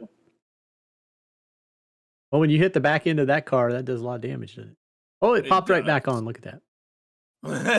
Oh, it popped. But he disconnects here, and he might be out of the race. Heavy hit. We stay under the green flag, though. Like live here. Take you back up front. Gavel now in second place. And all he can to try to attach yourself to the back over the 15. H. Cairns up into the top 10 again.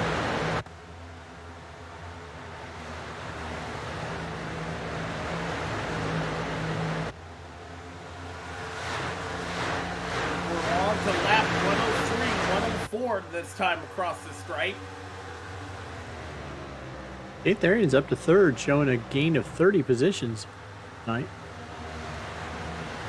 It'll be hard pressed to find anybody else that can possibly gain any more.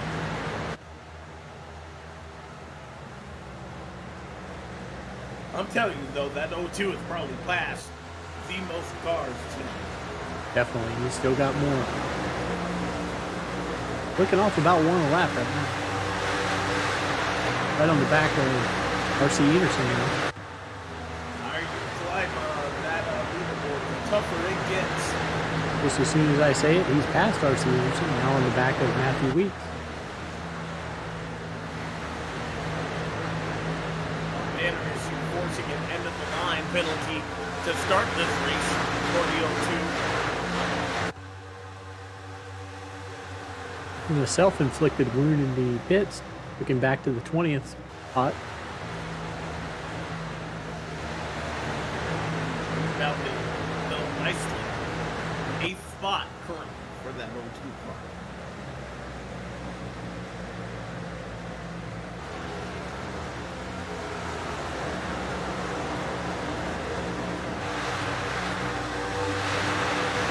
Taking a look at the 33, Daniel Martinez. He's still hanging in there.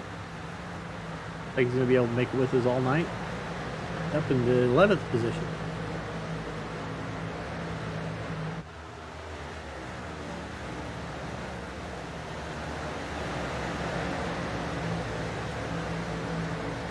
Daniel's doing a good job keeping all the fenders on it.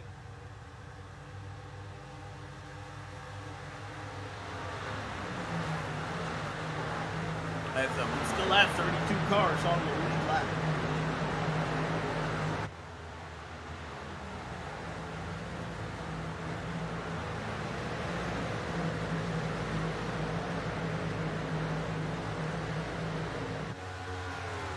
Looks like Chris Wright has retired.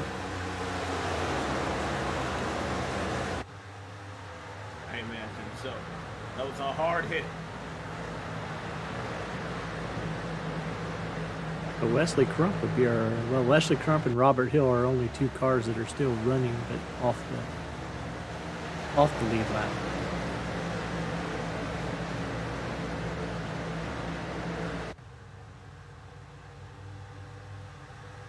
Definitely our closest action right here. Yes. And who is that up leading this pack? Like the 69, Colin Bowden. Right ahead of Scott Crump and then Matthew Weeks, Sage Karam, R.C. Anderson. That's a nice train going all the way back to Daniel Martinez. Sage kind of peeking under Weeks a little bit.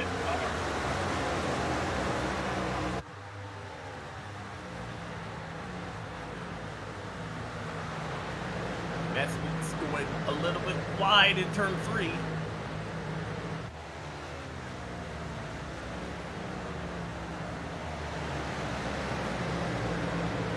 Sage able to get around him.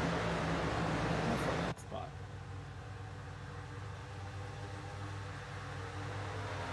Look at the gap between Bowden. He's got a nice pack behind him, and the gap up to Rexing. Rexing, who is in the 4th spot, 2.6 or 7 seconds. Looks like we got about a 1.3 to Bowden in closing. So that pack behind Rexing is catching up.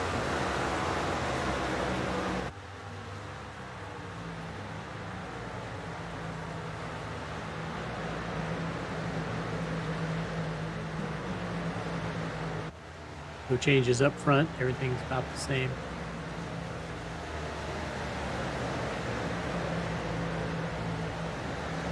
Rexing has done a nice job putting himself in the top 5 for the first time here tonight.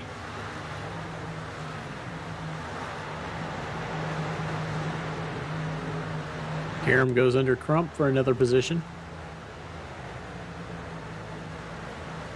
Sage is very methodical. He doesn't try to get a lot of positions at once. He just makes a move. Crump loose at a turn 2. He gathered it up though.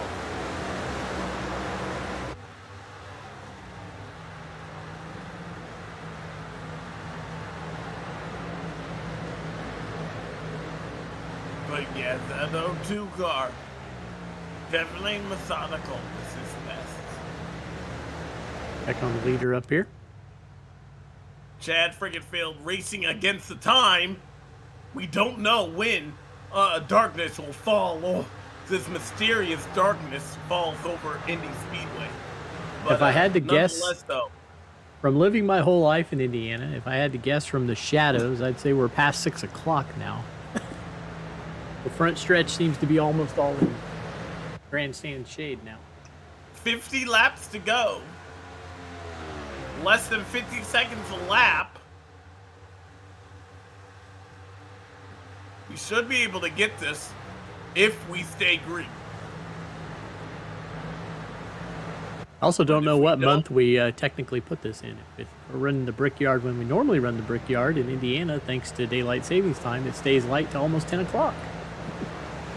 Dang. I always kind of love that. Everybody complains one way or the other, you know. Everybody complains Yeah. about something, but living on the west edge of the Eastern time zone, I always like to be able to get off work at 5 and know I still have 5 more hours a day. I would be happy if we could pick, and hopefully daylight saving time just stays on. You know, I'm tired of we fall back in a couple of weeks here. Yeah.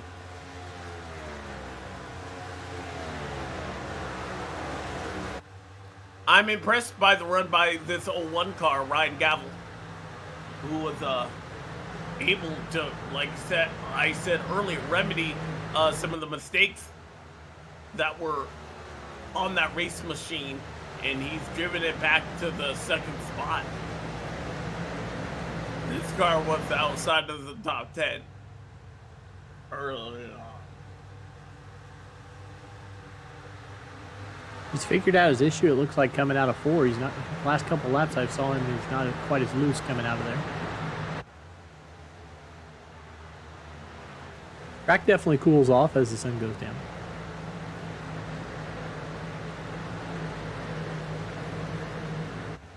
He was a little loose right there, but maybe he could just handle it better after any adjustments that have been made. Needs to find more speed, though, if he wants to catch that 15 car. Chad Frickenfield looking for that first W in over, you said 2 years. Yep. Two seasons at least. I'll see there he gets loose out of 4 and hits the wall. Yes. There was slight contact with the wall there. 2.3 seconds now the deficit between him and the race leader.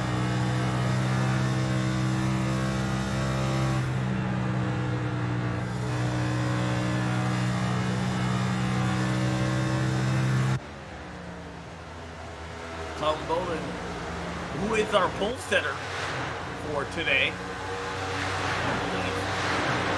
What is Yes, you're right. Okay. Yeah, running along the top 3. Ooh, look at that pack back there. Page Led made by 2. no other than Sage, trying to get a 2-for-1 special. He'll get it done. Gets him up into 4th. Jared Rexing falling back to 5th.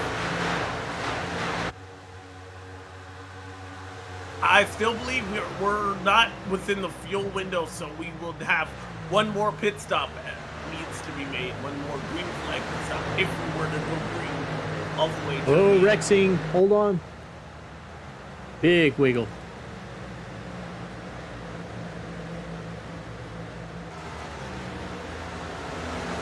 We'll let RC get a run on him.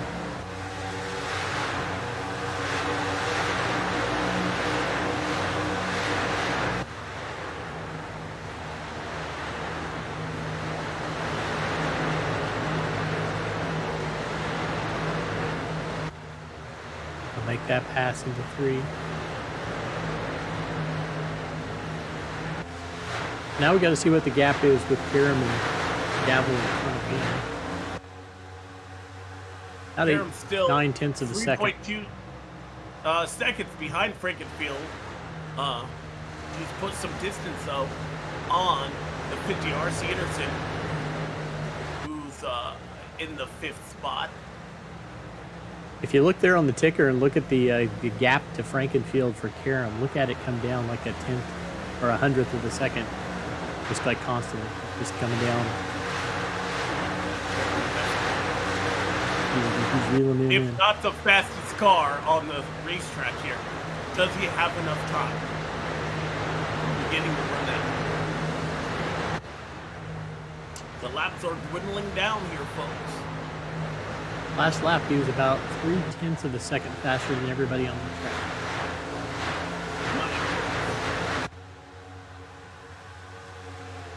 He'll need about 10 laps or so to catch Chad. At that rate. But we're assuming he'll be able to pass these cars with ease. That 01 car has been pretty stout.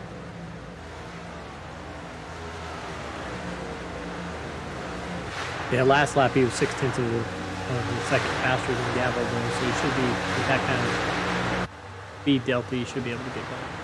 Gavel's not making it easy. Not at all. Glides it through that corner. Oh. It actually forced Karam to have to give up some speed there. Now he'll go to the inside. And he's cleared him. 3 seconds.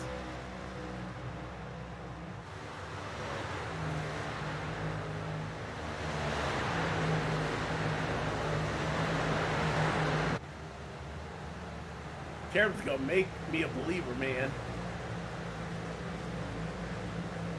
What else we got back here in the field? Back here, Nick Massey. Nick Massey trying to make a run on Shane Perry. David Tucker running along in the 7th spot. I told you he was going to be there. Yeah, he's running laps too. 54-41 last time.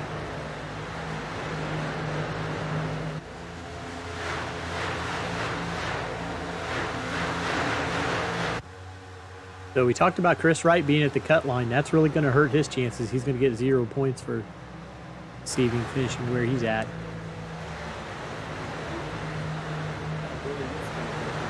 Scott Crump will move up quite a bit.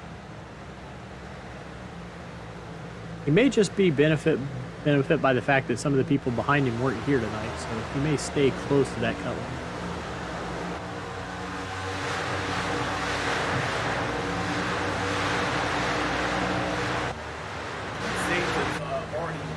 Nipped into Frankenfield's lead by half a second. Man, Frankenfield's going to be fit to be tied.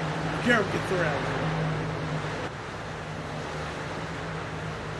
Chad's got to focus on the track and not the sunset. I think Sage might get to him before the sunset.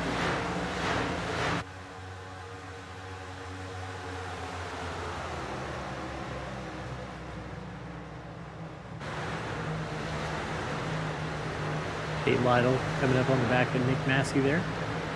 Nick gets loose. Way loose in turn 1 right there.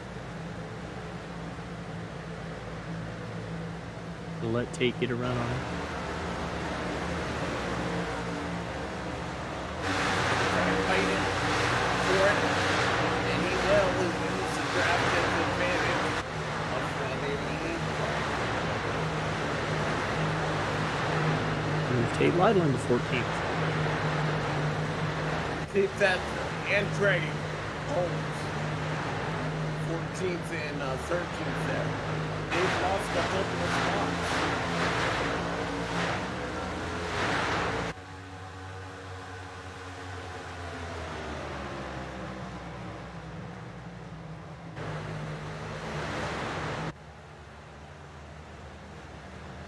Colin Bowden has made it up to the bumper of Chad Frankenfield. Yeah. Given this win to Chad, the pole setter might have something to say about this. Looks like he has a faster car. Karam, though, has cut that deficit down to 2 seconds.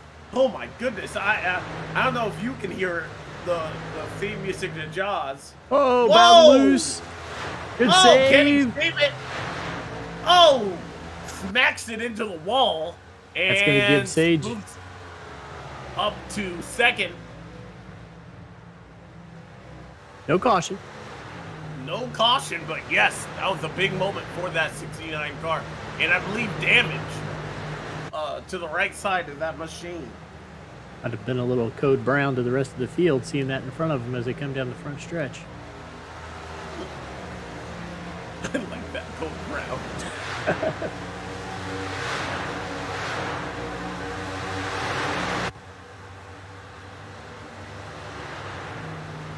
Now there's nobody between him and Frankenfield. Yeah. 1.75. Speed can just focus on the racetrack in front of him. R.C. Anderson doing the same. And he's definitely faster than Chad.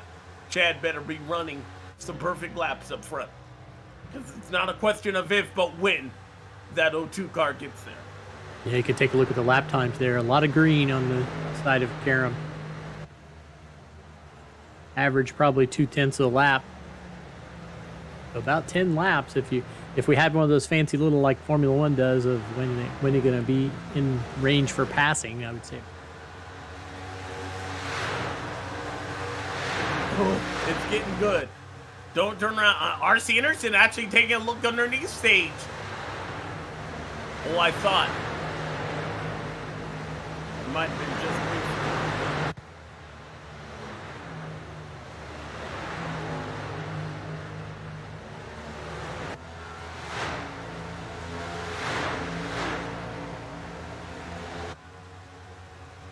Take a look again. RC is going to be in the second place. And these three have been the top competitors of the evening.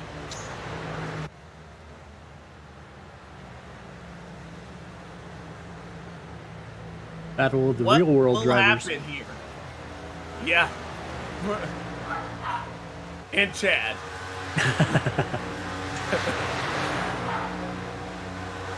Oh my goodness. We're going to take a quick break so I can figure out what's wrong with my dog. Okay. Doggy break.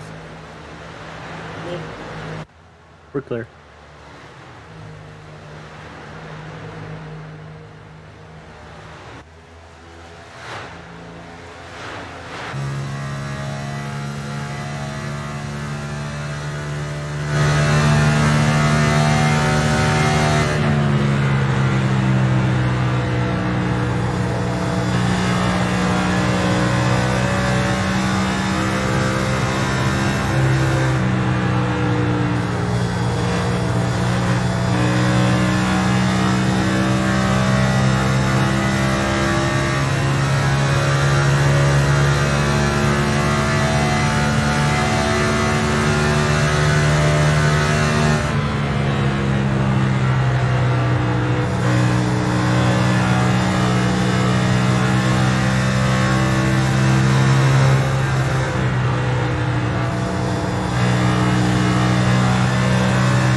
Let's cut the deficit down. That just below half a second.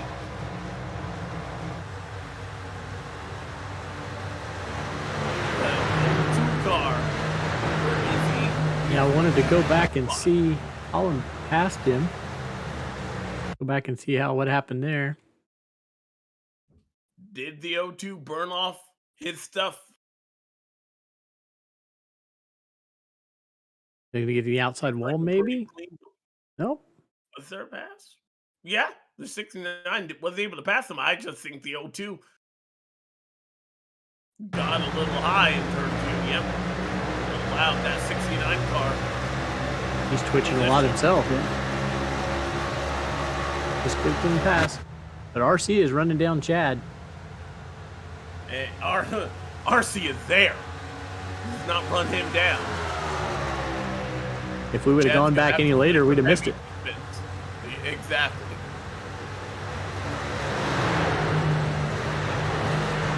Chad's been so close so many times, you have to wonder, when is he going to get the monkey off his back?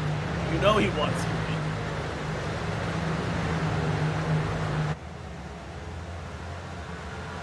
R.C. Anderson, though, has something to say about that. A pass for the lead here. Getting underneath in turn 3, and he'll take it.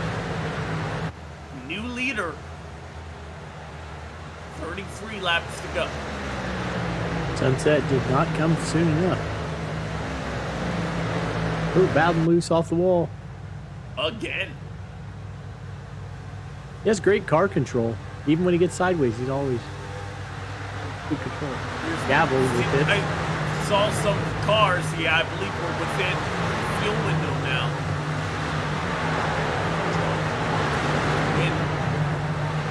And I believe you can pit here and not lose a lap if you're close enough to the leaders here. So it might be a good move here for some of these guys, especially if the caution comes out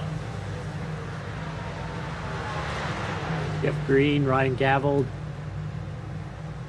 Michael Goodman, all in. Final pit stops of the night.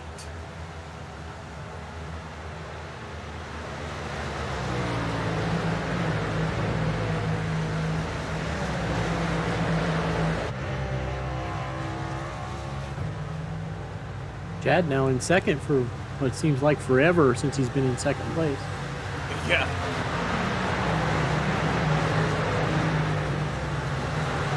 I believe I saw Jared Rexing make a pit stop. Yes. Ryan Schold as well. Starting to trickle in. First green flag pit stops of the night.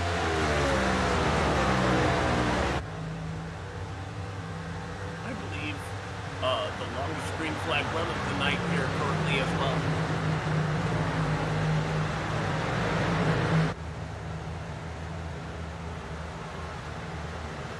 Combo is right. Excuse me, yawn. Despite scraping the wall there, Chad's down pit lane. these are all scheduled green flag pit stops last of the night. Tom Logan was just behind Chad. Decided to spin out. 3 laps to go. Got Crumps in, Rucker, Martinez, Cody, Dustin Dewar, Anderson, Bowden, and Karam still out. You have to wonder when these people decide or how much are newer tires a benefit. I think RC Anderson and Colin Bowden, they have to respond to that. They have got to go down next time by. Or they're not going to be able to catch Chad. We saw Chad fired off pretty fast. Yeah, looking like it, some of the cars that have already been in and back out. So new tires are about a 3-second advantage over the ones they had out there. Wow. RC's running 55 second laps, and like Scott Kump and Gavel are in the 50, 52, 53 range. So definitely don't want to stay out there very long. No, not at all. Anderson is still on the track, followed by Colin Bowden. See if he decides to pit this time by.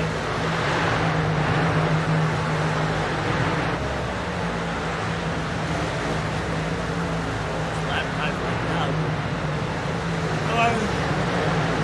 Two tires, I believe you have to go down, and he does. Yep, RC's in, Bowden's in, Page stays out. Weeks is going to stay out. First lap.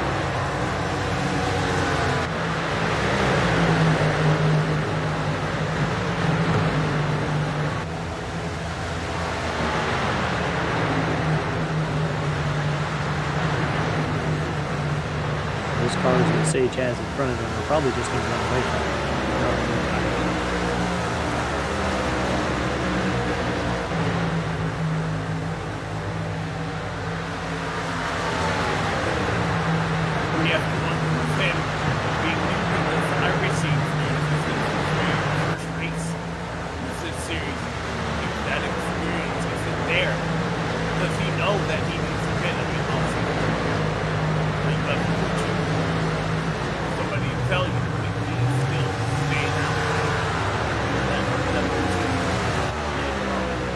There's your undercut action. So Chad came in 2 laps before RC Anderson and came out, and now he's ahead of him. So Chad is about 3 seconds up the road from Anderson. So that's about a 4-second undercut. Wow.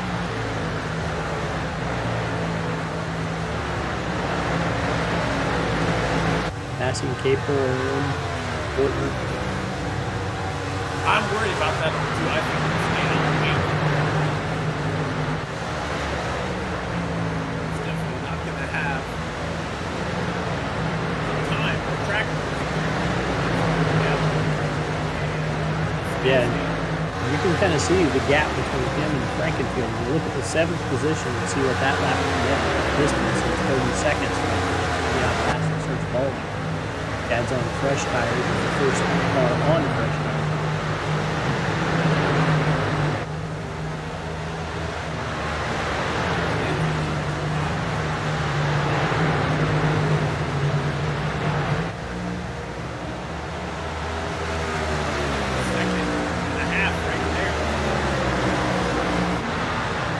So you got to think Sage is going to be coming in.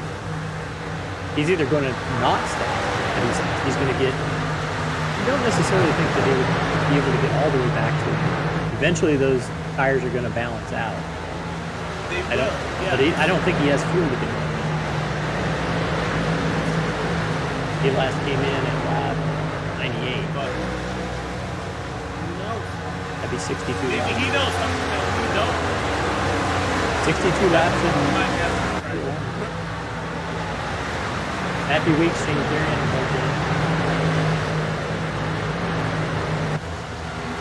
I would think definitely he would be the only one who thinks he can all the end. So. I don't believe he can make it even on those tires. I mean, we're seeing with Frank Felly 40, 25 seconds behind. Second half a lap. I mean, eventually. You're not going to keep the same pace still.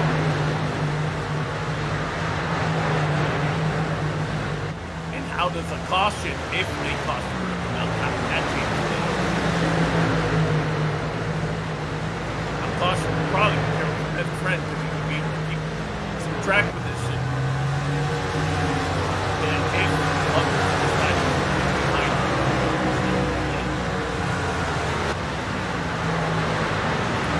Last lap for him was 56 seconds. Last lap for Chad was 52.6. 3.5 seconds. 3.5 seconds. Well, for the 25 to go, I'd like to do this, Dave. Who do you like? I'm going to go RC Enerson. I'm going to go with our buddy Chad. All right. Those are both solid choices. Gavel's scary sitting there in 7th. Usually makes a good run for him.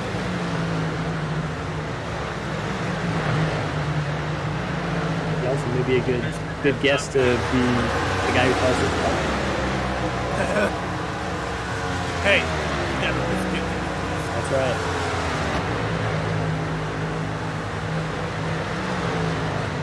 I am so curious to know what VO2 is doing here, because by our calculations, he has to win.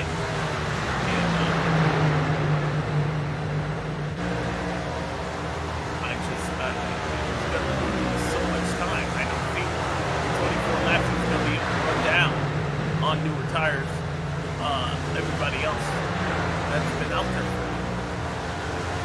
Yeah, he and Joshua Clark are the only two on that strategy. Both running almost 56-second laps now.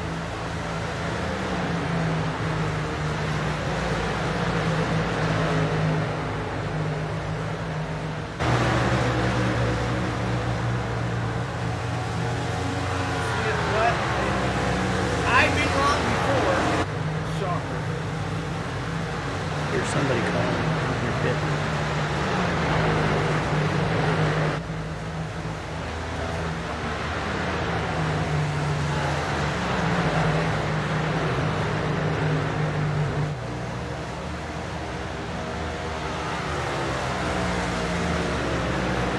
Sage is the last man standing.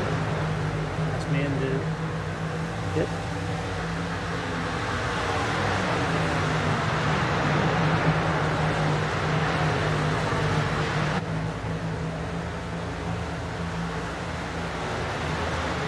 I keep on expecting the dive down pit road, and here he finally comes.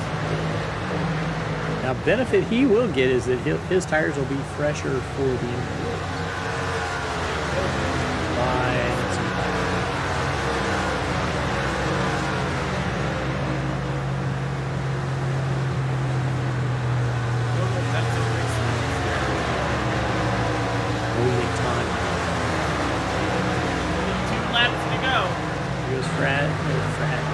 Brad Chankenfield.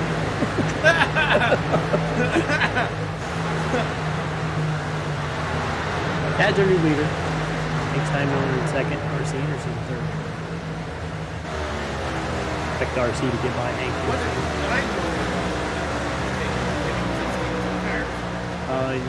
He went in even earlier. He last pitted at 122. So he's been out really long, about 7 laps longer than everybody else. It goes to Chad at 129. And it looks like Sage is going to come back out, rejoin at about 20th. We'll have the freshest tires By 9 laps.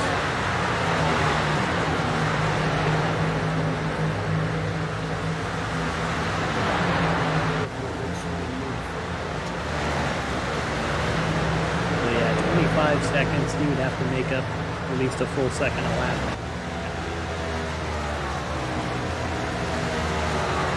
Maybe he just didn't want to talk to us.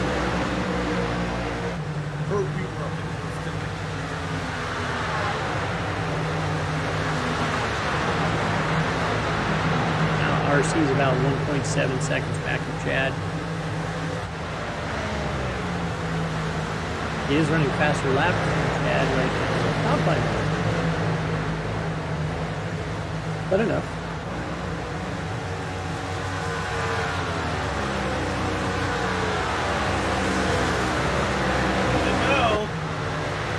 just might be enough, though. How about that?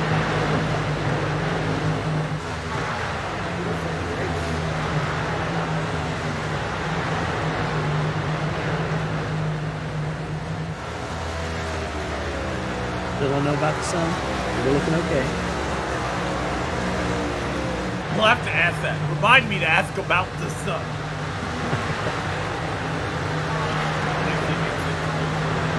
Go in far with it. That's not looking too dark yet. Oh, now you got to look into the sun going into 3 though. Yeah, out of the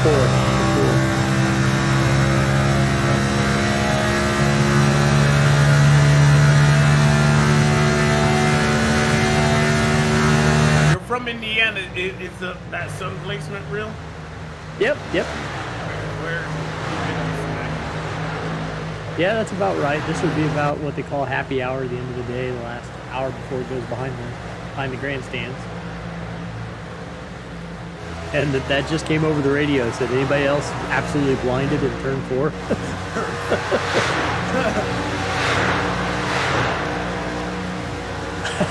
And they're doing something that you can't do in the real world. They said just turn the graphics down. Can't do that in the real world.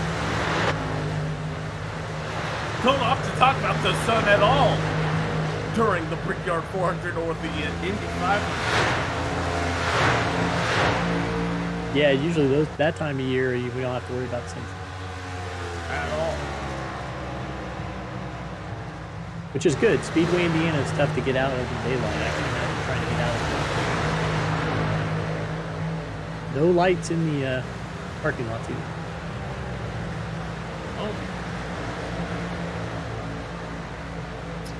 RC's got it down. Running him down. He's running him down. Ooh, big. Almost 6/10 last lap.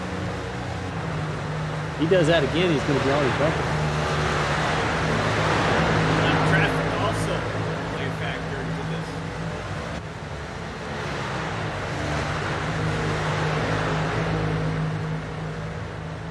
Dad's got his spotter probably talking to the 8th.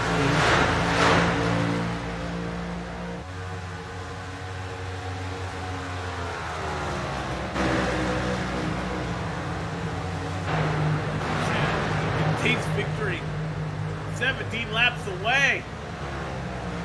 Will it be ripped away from him once more?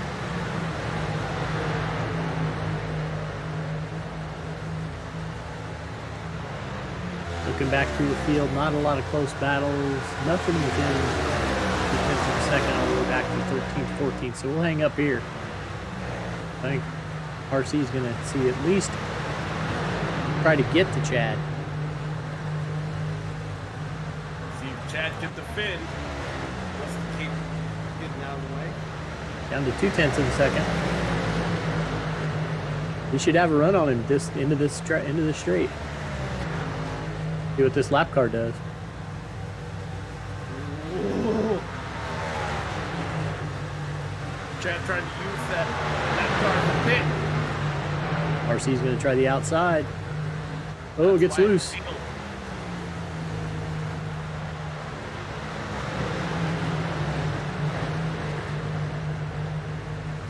Gonna get out of the way. Wow.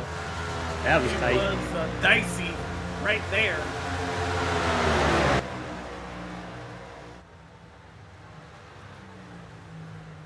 And new leader, R.C. Anderson. You might know what you're talking about there, Dave.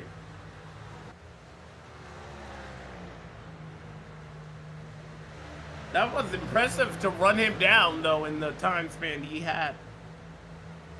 Where's Karam? Let's see. Sage has made it back to 16th.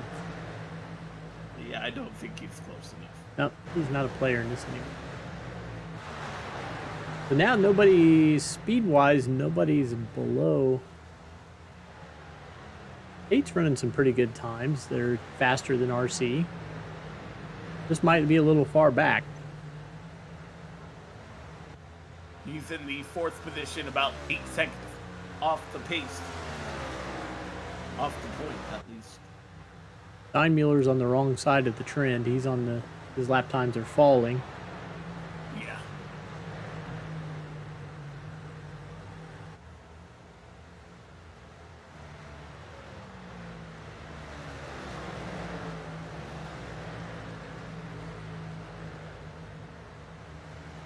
Now we'll just have to see if Chad can come back. If he has anything for him. We can hope that RC maybe has trouble getting around. Robert Hill's up the road here a little bit, I think.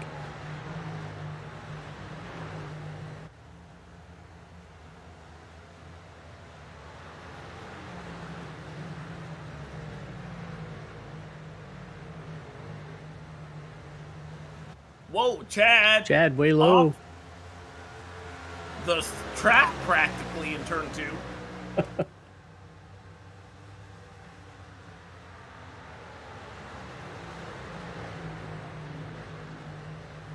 Oh, I got a feel for that 15 car. He's done everything right today. Just might not be enough. Here in the 863 car in Steinmiller, who came in at lap 122, probably may not have enough fuel to get to the end. Oh, so he will need a yellow in order to get caught back up, or a quick splash, but that will be time lost on the racetrack. He comes back in.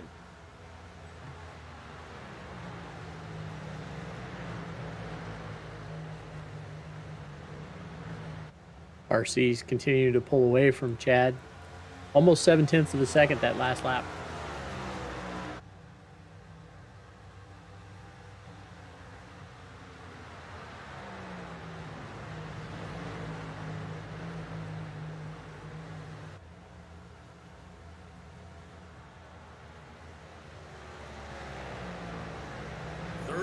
To go. Sage is the fastest car on the track, but that's not going to do him much good when he's that far back. Yeah.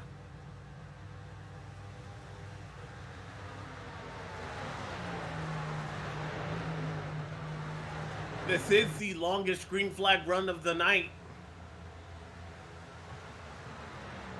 Looks like he could make up 12 seconds, but he's 15 seconds.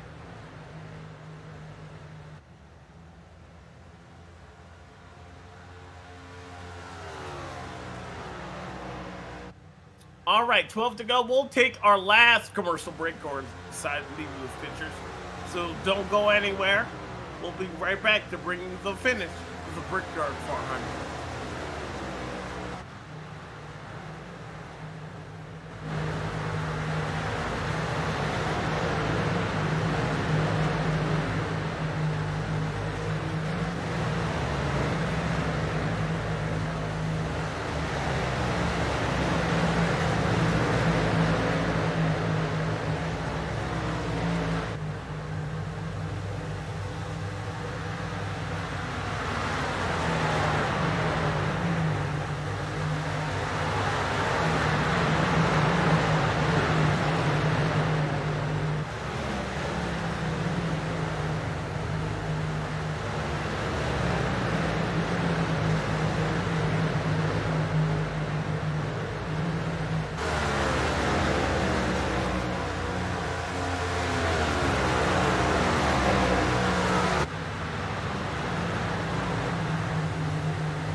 right, we're back.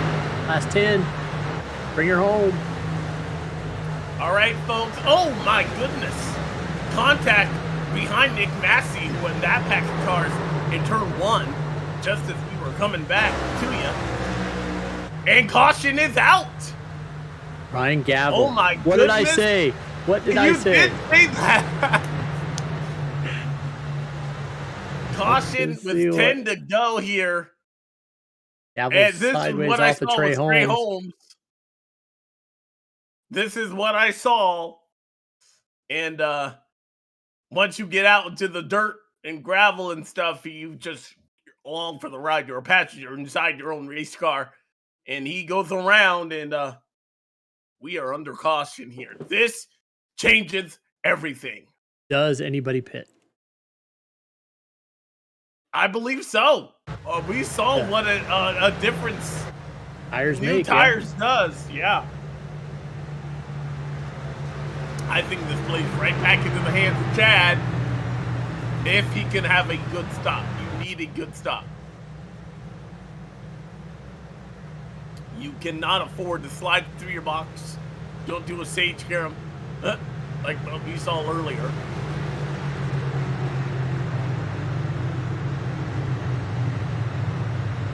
That'll let the sun get a little lower in turn 4. Maybe just enough to not block. Guys. Go inside here, Dustin, and show you what I'm talking about here. And that is pretty blinding. But it's gotten better. Yep. And you can see pit road is open and everybody is in.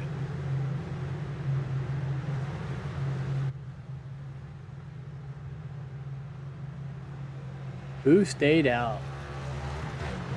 Rasmus, he was lapped down. So nobody on the lead lap stayed out. Okay. Now who's going to come off first? Page had to back up. Did he? Still new.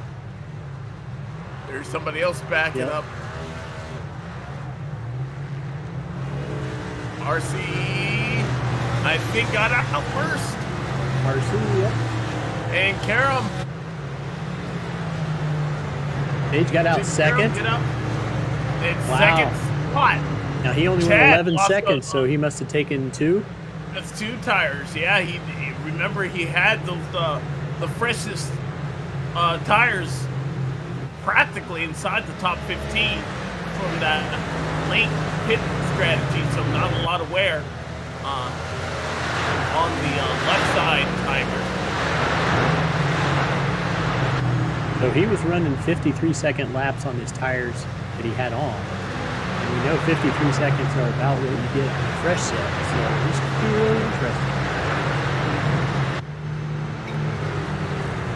Said Sage is going to make me a believer. But RC Anderson, we saw Chad Brinkfield actually lose quite a bit of spots. We talked about not making a mistake. Something had to have gone wrong because he lost 4 spots. Yeah, he just came over the radio and said, I can't believe I did that. So that must have been pushing the pits. We can see what happened. Cast replay. The all-seeing eye in the sky sees all. Chad may have just given this one away. Was he the one that had to back up? Yep. Yeah, he had to back up. He did. He had to back up. It's interesting to note because on our pit box, it looked like he made it in. But Gavel had to back up.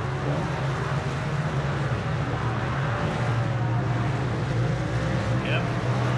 Just like that, a little bit.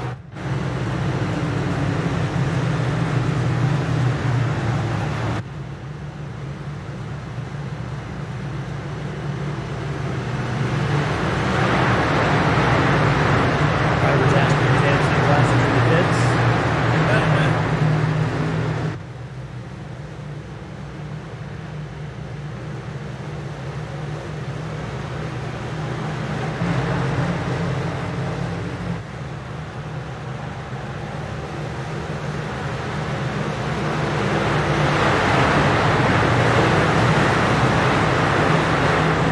of these static cameras.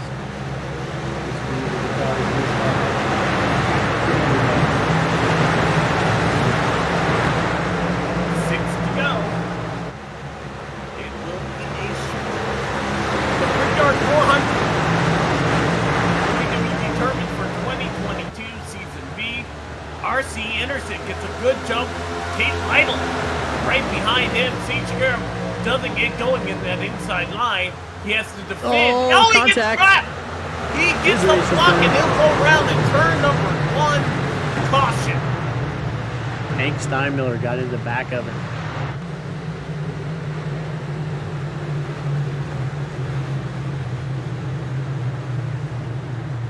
You knew things were gonna get physical. Perhaps too much here in turn 1 on a restart. Go back, take a look. Hank got in low. Doesn't get going at all. Got a good push from Weeks. Yeah, Weeks is able. That push was able to get him just underneath. And yeah, the 0-2 just needed a foot there more. But the 63, no fault of his own. I do not place it any harm on the 63. Oh, Chad into the wall there late. Go back here. Wonder if there's some damage.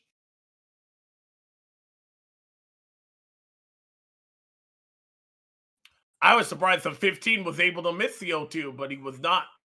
He was unable to miss the 63 car. Sandwich him into the wall. The short shoot between 1 and 2. They put the tally on the 63. Interesting. Yeah, it looks like he was, Oh, and Chad actually bounced off the wall into Hank there.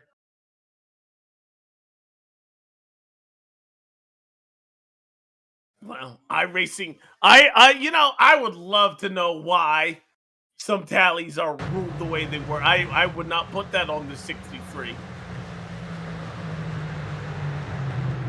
So we're probably going to get our first green-white checker. I believe so. Tate Lytle. What did I just say that cannot count him out? Scar, yeah. Yeah, now he's there.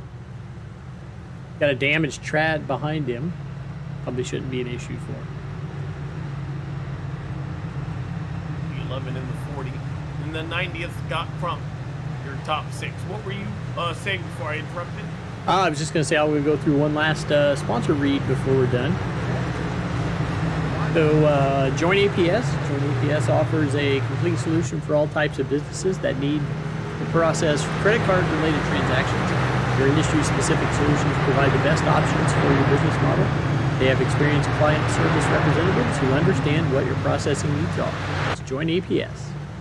Memory Lanes is our sponsor for this race. Memory Lanes is the heart of Athens, Wisconsin, a historic building with a modern-day touch, a place where young and old come together. What truly gives Memory Lanes its character, though, is owner and operator Randy Big Balls Wilkins. Our premier sponsors, TA Services. For over 36 years, TA Services has been a trusted domestic and international full-service third-party logistics provider, offering freight brokerage, managed transportation, warehousing, and fulfillment, and cross-border logistics services to shippers around the globe. Blue Egg Marketing, the marketing department for small businesses. We're your marketing department. And BreezyCam is a venture-backed tech company based in Toronto and Boston. They are on a mission to reimagine the group photo experience. Gone are the days of carrying around a tripod or selfie stick. They help their customers and users tell better stories around meaningful moments. They let anyone tap into nearby cameras to capture group memories at iconic places, as if users were controlling their own native camera app, except now for a perfectly positioned vantage point. Today you can find Breezy at well-known sports venues and cultural landmarks across 4 continents. I believe it's actually a natural green-white checker. We went. Actually, I don't think this is a. We went back green with 6 to go. I don't believe this is a. The caution immediately came out. So. We might have 4 of these.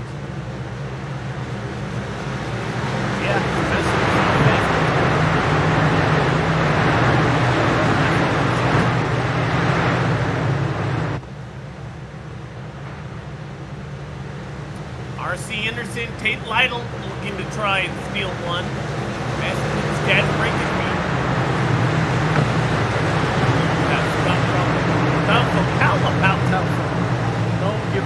Don't give up of the day award. Goes to that 45. Yeah, especially as hard as he hit.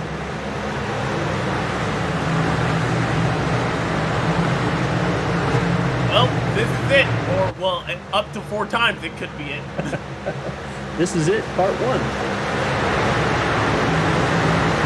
R.C. Anderson leads the field down. 2 laps to go. Chad Frankenfield, or excuse me, Matthew Weeks right behind him. Standing out 3 wide. Chad's in the middle.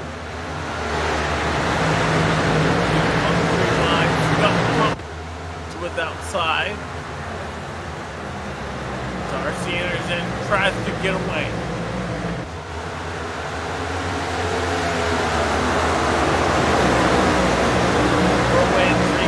Teammates Matthew Weeks right behind Tate Lytle. They're 3 wide behind them. Almost 4. Oh, car on the wall, turn 3.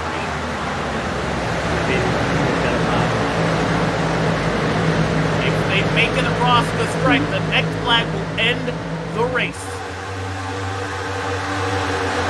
White flag is winning. 1 lap to go here at Indy. R.C. Anderson doing all he can to keep the field at bay. Try to keep an eye up front and monitor the back here. Yeah. Ooh, Tate Lytle may have got a part of the ball there. Here comes his teammate to take advantage. Oh, a big block.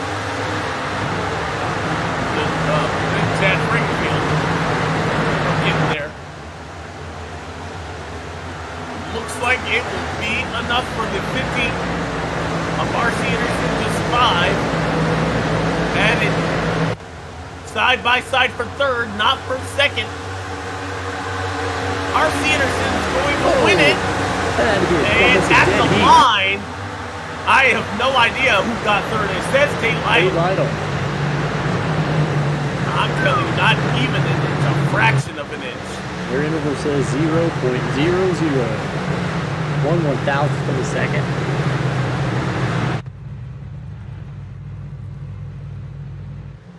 R.C. Anderson, winner of tonight's race.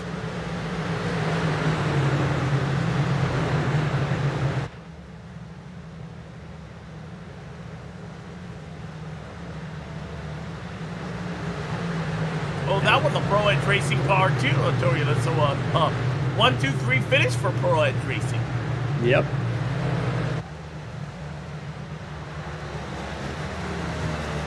Lots of chatter in the old driver chat back in the field. I'm going to see if I can see what we got here.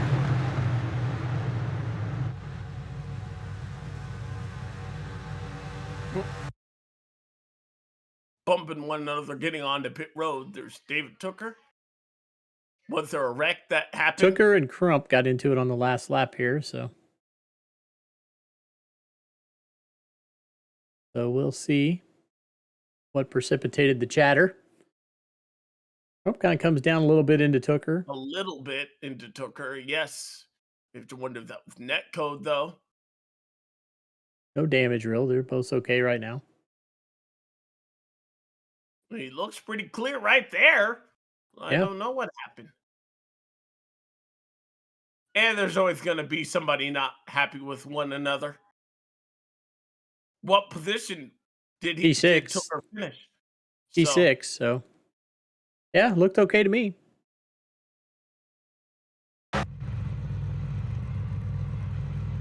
All right.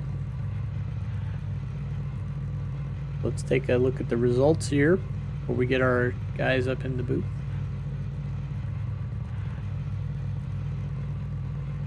So tonight finishing. Oh, you got it? Okay, go ahead. Oh, I was to say R.C. Anderson, obviously our winner, but Matthew Week and Tate Lytle get a 1, 2, 3 finish for Pro Edge Racing. Chad Frankenfield so close 1/1000th of a second.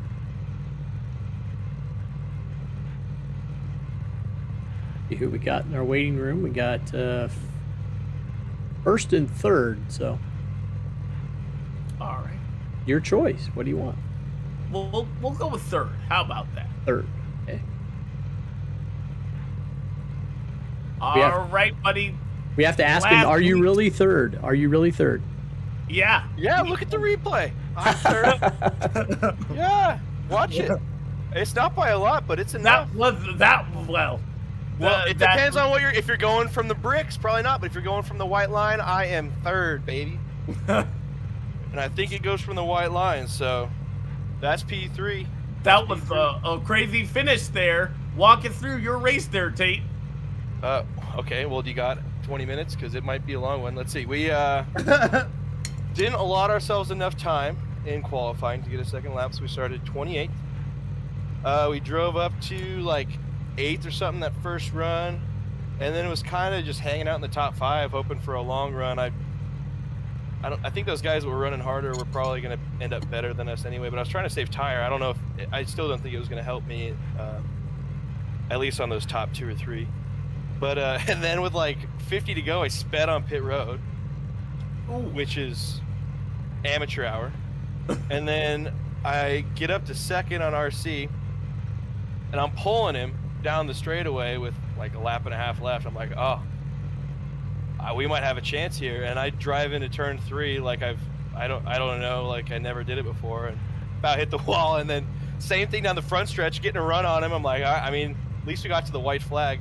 And then just clap the wall off of 2. Amateur hour for the second time. Yeah, unfortunately. And then off of 4, I about did the same thing, just getting to the gas way too early, getting a little too greedy on the tires. And then me and Chad were banging doors coming to the line. At least we didn't wreck each other, and I'm glad I got third so I could get the interview. But shout out to Chad for not just turning right, because he definitely could have.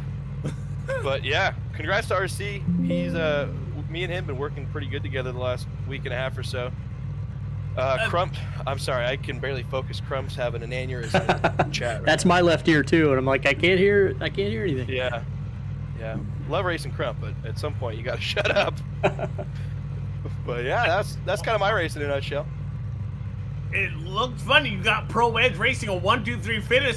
Talk about that team dynamic. I mean, we work good together. We're good friends.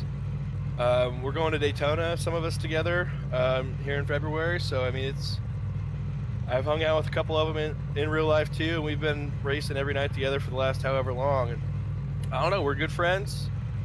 We might be talking to each other over the computer and racing each other over the computer, but the racing's just as real and the friendships are just as real. So we work good together, and we, thing is, like when me and RC and Weeks and Ethan and Tucker and Clark, and I mean, I could probably name off 3 more names, but when we're up front working together, it's hard for those guys to beat us, and I think you've seen that the last couple of races. So it's there's definitely a target on our back, but it's for good reasons. All right, well, want to give you the chance to shout out anyone and anything you'd like. Yeah, shout out to Brent Wentz. Days, yeah, well, spectacular if you only watched the last 400 yards, but if you watched the last lap and a half, it was anything but. But anyway, shout out to Brent Wentz, days gone by. Kind of been on a decent run for him here lately. Didn't get interviewed by anybody for like 2 months, and then the last 3 races that we've ran, we have. So shout out to him. Go check him out. It's Halloween season. He's got some pretty good, like, real vintage racing apparel on there. It's no fake stuff. He's in North Carolina. He gets all the best. So check him out on Twitter and on Etsy. And then shout out, I don't know if he's still watching. It's getting close to his bedtime, and it was not a short race. But Dad and Louise and Lauren, if you guys are still watching, shout out to you guys. I guess anyone that's still listening to me talk right now, shout out to them, because yeah, that's a long night for anybody. But yeah, shout out to you guys, and shout out to RC for winning it. He deserved it. Him and Chad were kind of the class of the field. I think Bowden probably had the speed, but one mistake kind of did him in, and then he just alt F forward because he's not gonna hang out with us if you can't win. Mm. But yeah, we good race for Pro Edge. Thanks to Chad and all those guys for racing us clean, and it was as fun as 160 laps in a stock car at one of the flattest big tracks can go. All right. Tate Lytle, the defending series champion, brings it home in third spot. Two-time. Sorry, my bad. See you guys. See you, man. All right, let's see if we can get our winner in.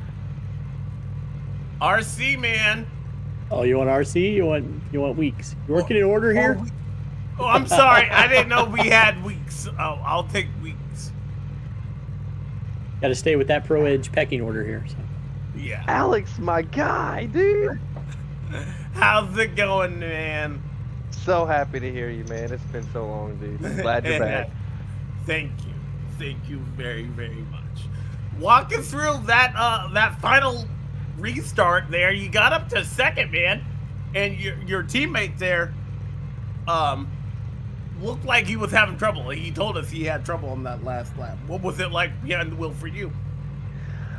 We had a good restart, and I thought I was clear going into one, but I was just giving him room. I didn't want to wreck like last year we were here when me and Clark net coded, but I didn't want that to happen again. But we went around that next lap and we hit the white flag. Hold on under it. And when we went to, I seen that he got real tight, and I was like, okay, he's going to hit the wall. So I just cranked my wheel left and I drifted. Oh, man. It was fun, though. It was a long race. Yeah. You were part of a Pro Edge 1-2-3 finish, though. Walking through about that dynamic. How cool is that? It's awesome, dude. You know how I've known these guys for years, man. I love Pro Edge. Been racing Ethan, started this years ago. Now we got RC and Tate. It's cool.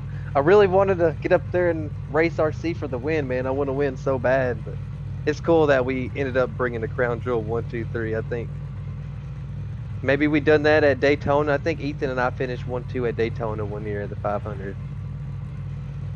But it's cool to finish like this in the crown jewel race, man. We brought some hot rods tonight. You were definitely looking fast there.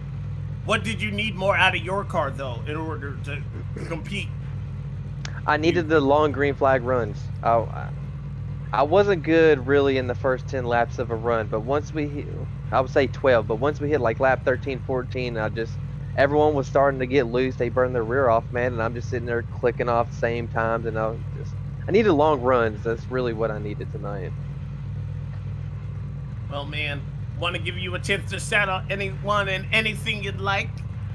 Well, shout out to you, Alex, for being back, man. I know you had a lot going on. I'm glad to hear you back and broadcasting again. I love watching you, the broadcast. 213simware.com. Sponsor me, Great shirts. I have my shirts, other driver shirts. Pro Edge shirt in there. I think Elite has a shirt in there. RC for the win, man. That was fun. Tate with the P3. I watched him side draft Chad to get it. That was awesome. That finish was, we were watching it more than the lead. We actually did watch that more than the lead on that final lap. So.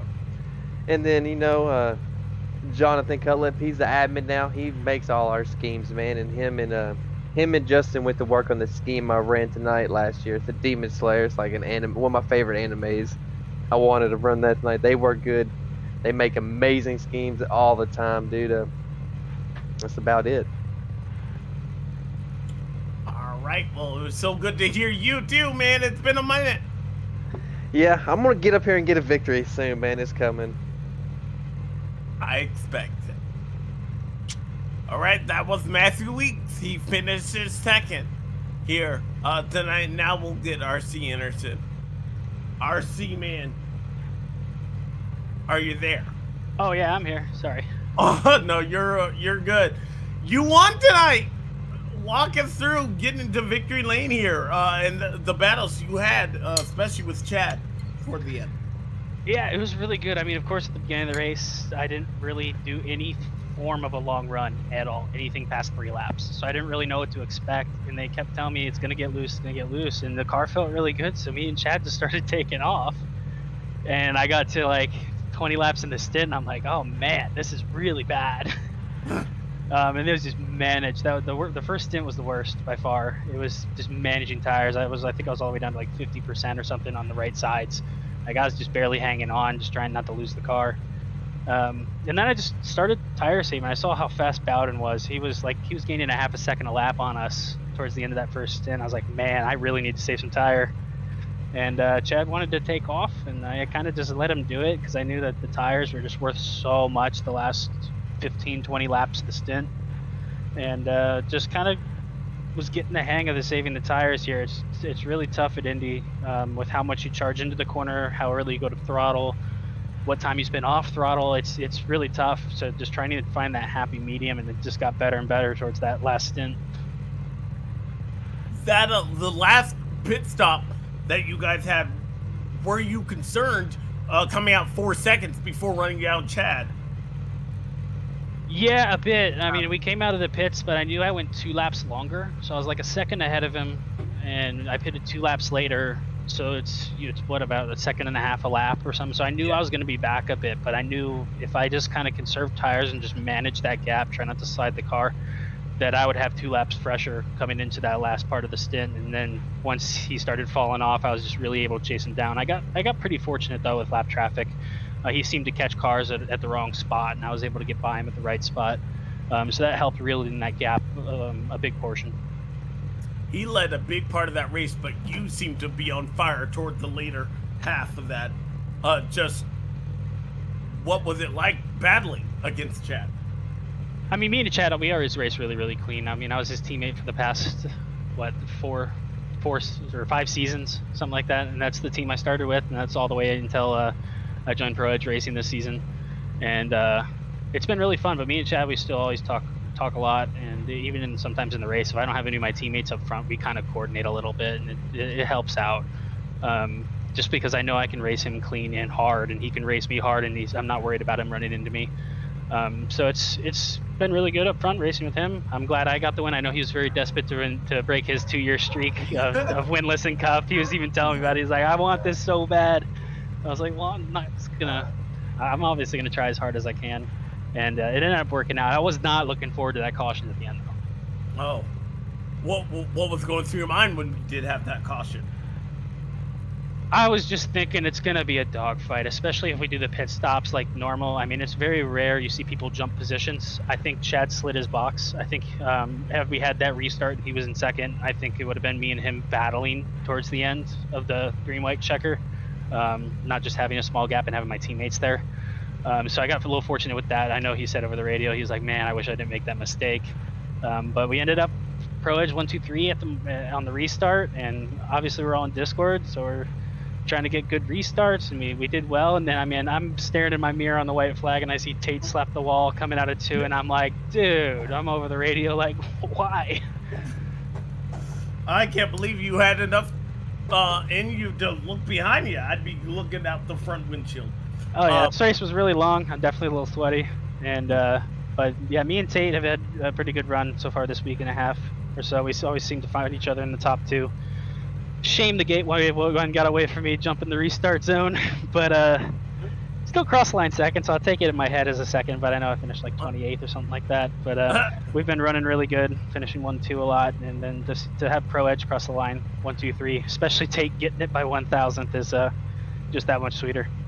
Yeah, you brought it home though, and you're the winner. Want to give you the chance to shout out anyone and anything you'd like. Yeah, first off, Chad, and who runs the league, and then you guys up here in the booth. You guys, I know this isn't your full-time job, and you guys do an amazing job at it. I always go back, watch those replays, and it's really cool to see the racing from the outside. Even though you're in the car for the races, it's cool to watch the racing on the outside. It looks so much different. And then obviously Rayco Machine and Engineering Group, they're on every single one of my cars. This is my first year without, I think, a Lucas Oil School racing scheme on it. So they're on board, and it seems to be pretty good luck. We're in the chase in all 3 NASCAR series, really doing really well in the chase in the Xfinity series. So it's I'm trying to bump myself back up here in the Cup series. I think I bought myself some points buffer here, but still working on seeing if I can get in the chase in all three series, and maybe bring a couple championships. You never know. stuff can happen throughout the playoffs, but I want to bring these guys, the Rayco Machine Engineer Group truck, Xfinity, and Cup car a championship, and I'm going to try my best to do so. And of course, Pro Edge Racing. They've been awesome. It's so much fun to run with them. They're all really, really fast.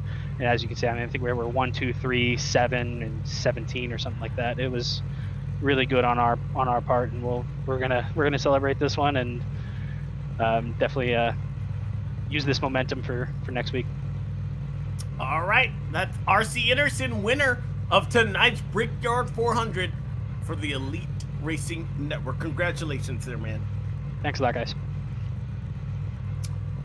Well, Dave, we did it. 400 miles are in the books here. And, we didn't get to ask Chad. That's the one thing about that 1/1000th of a second. I wanted to ask about that, what do you call it? The light. The sunset? It does look dark at Indy, yes. Currently, right now. Yeah, it does look like it could go down at any time on us, so. Well, but before the lights truly get turned off, here, want to thank you guys at home for staying up and watching. It's been a good race, and 2 more races to go. Where do we head next? Phoenix? Playoff, I believe so. Yep, Phoenix next week in Homestead. So mark your calendars. October 19th, 8:30. Back to halfway distance. That'll be nice. And just congratulations to RC Anderson, winner of tonight's full featured event. But from all of us here, Join APS.com Cup Series, I'm Alexander. Dave, thank you so much for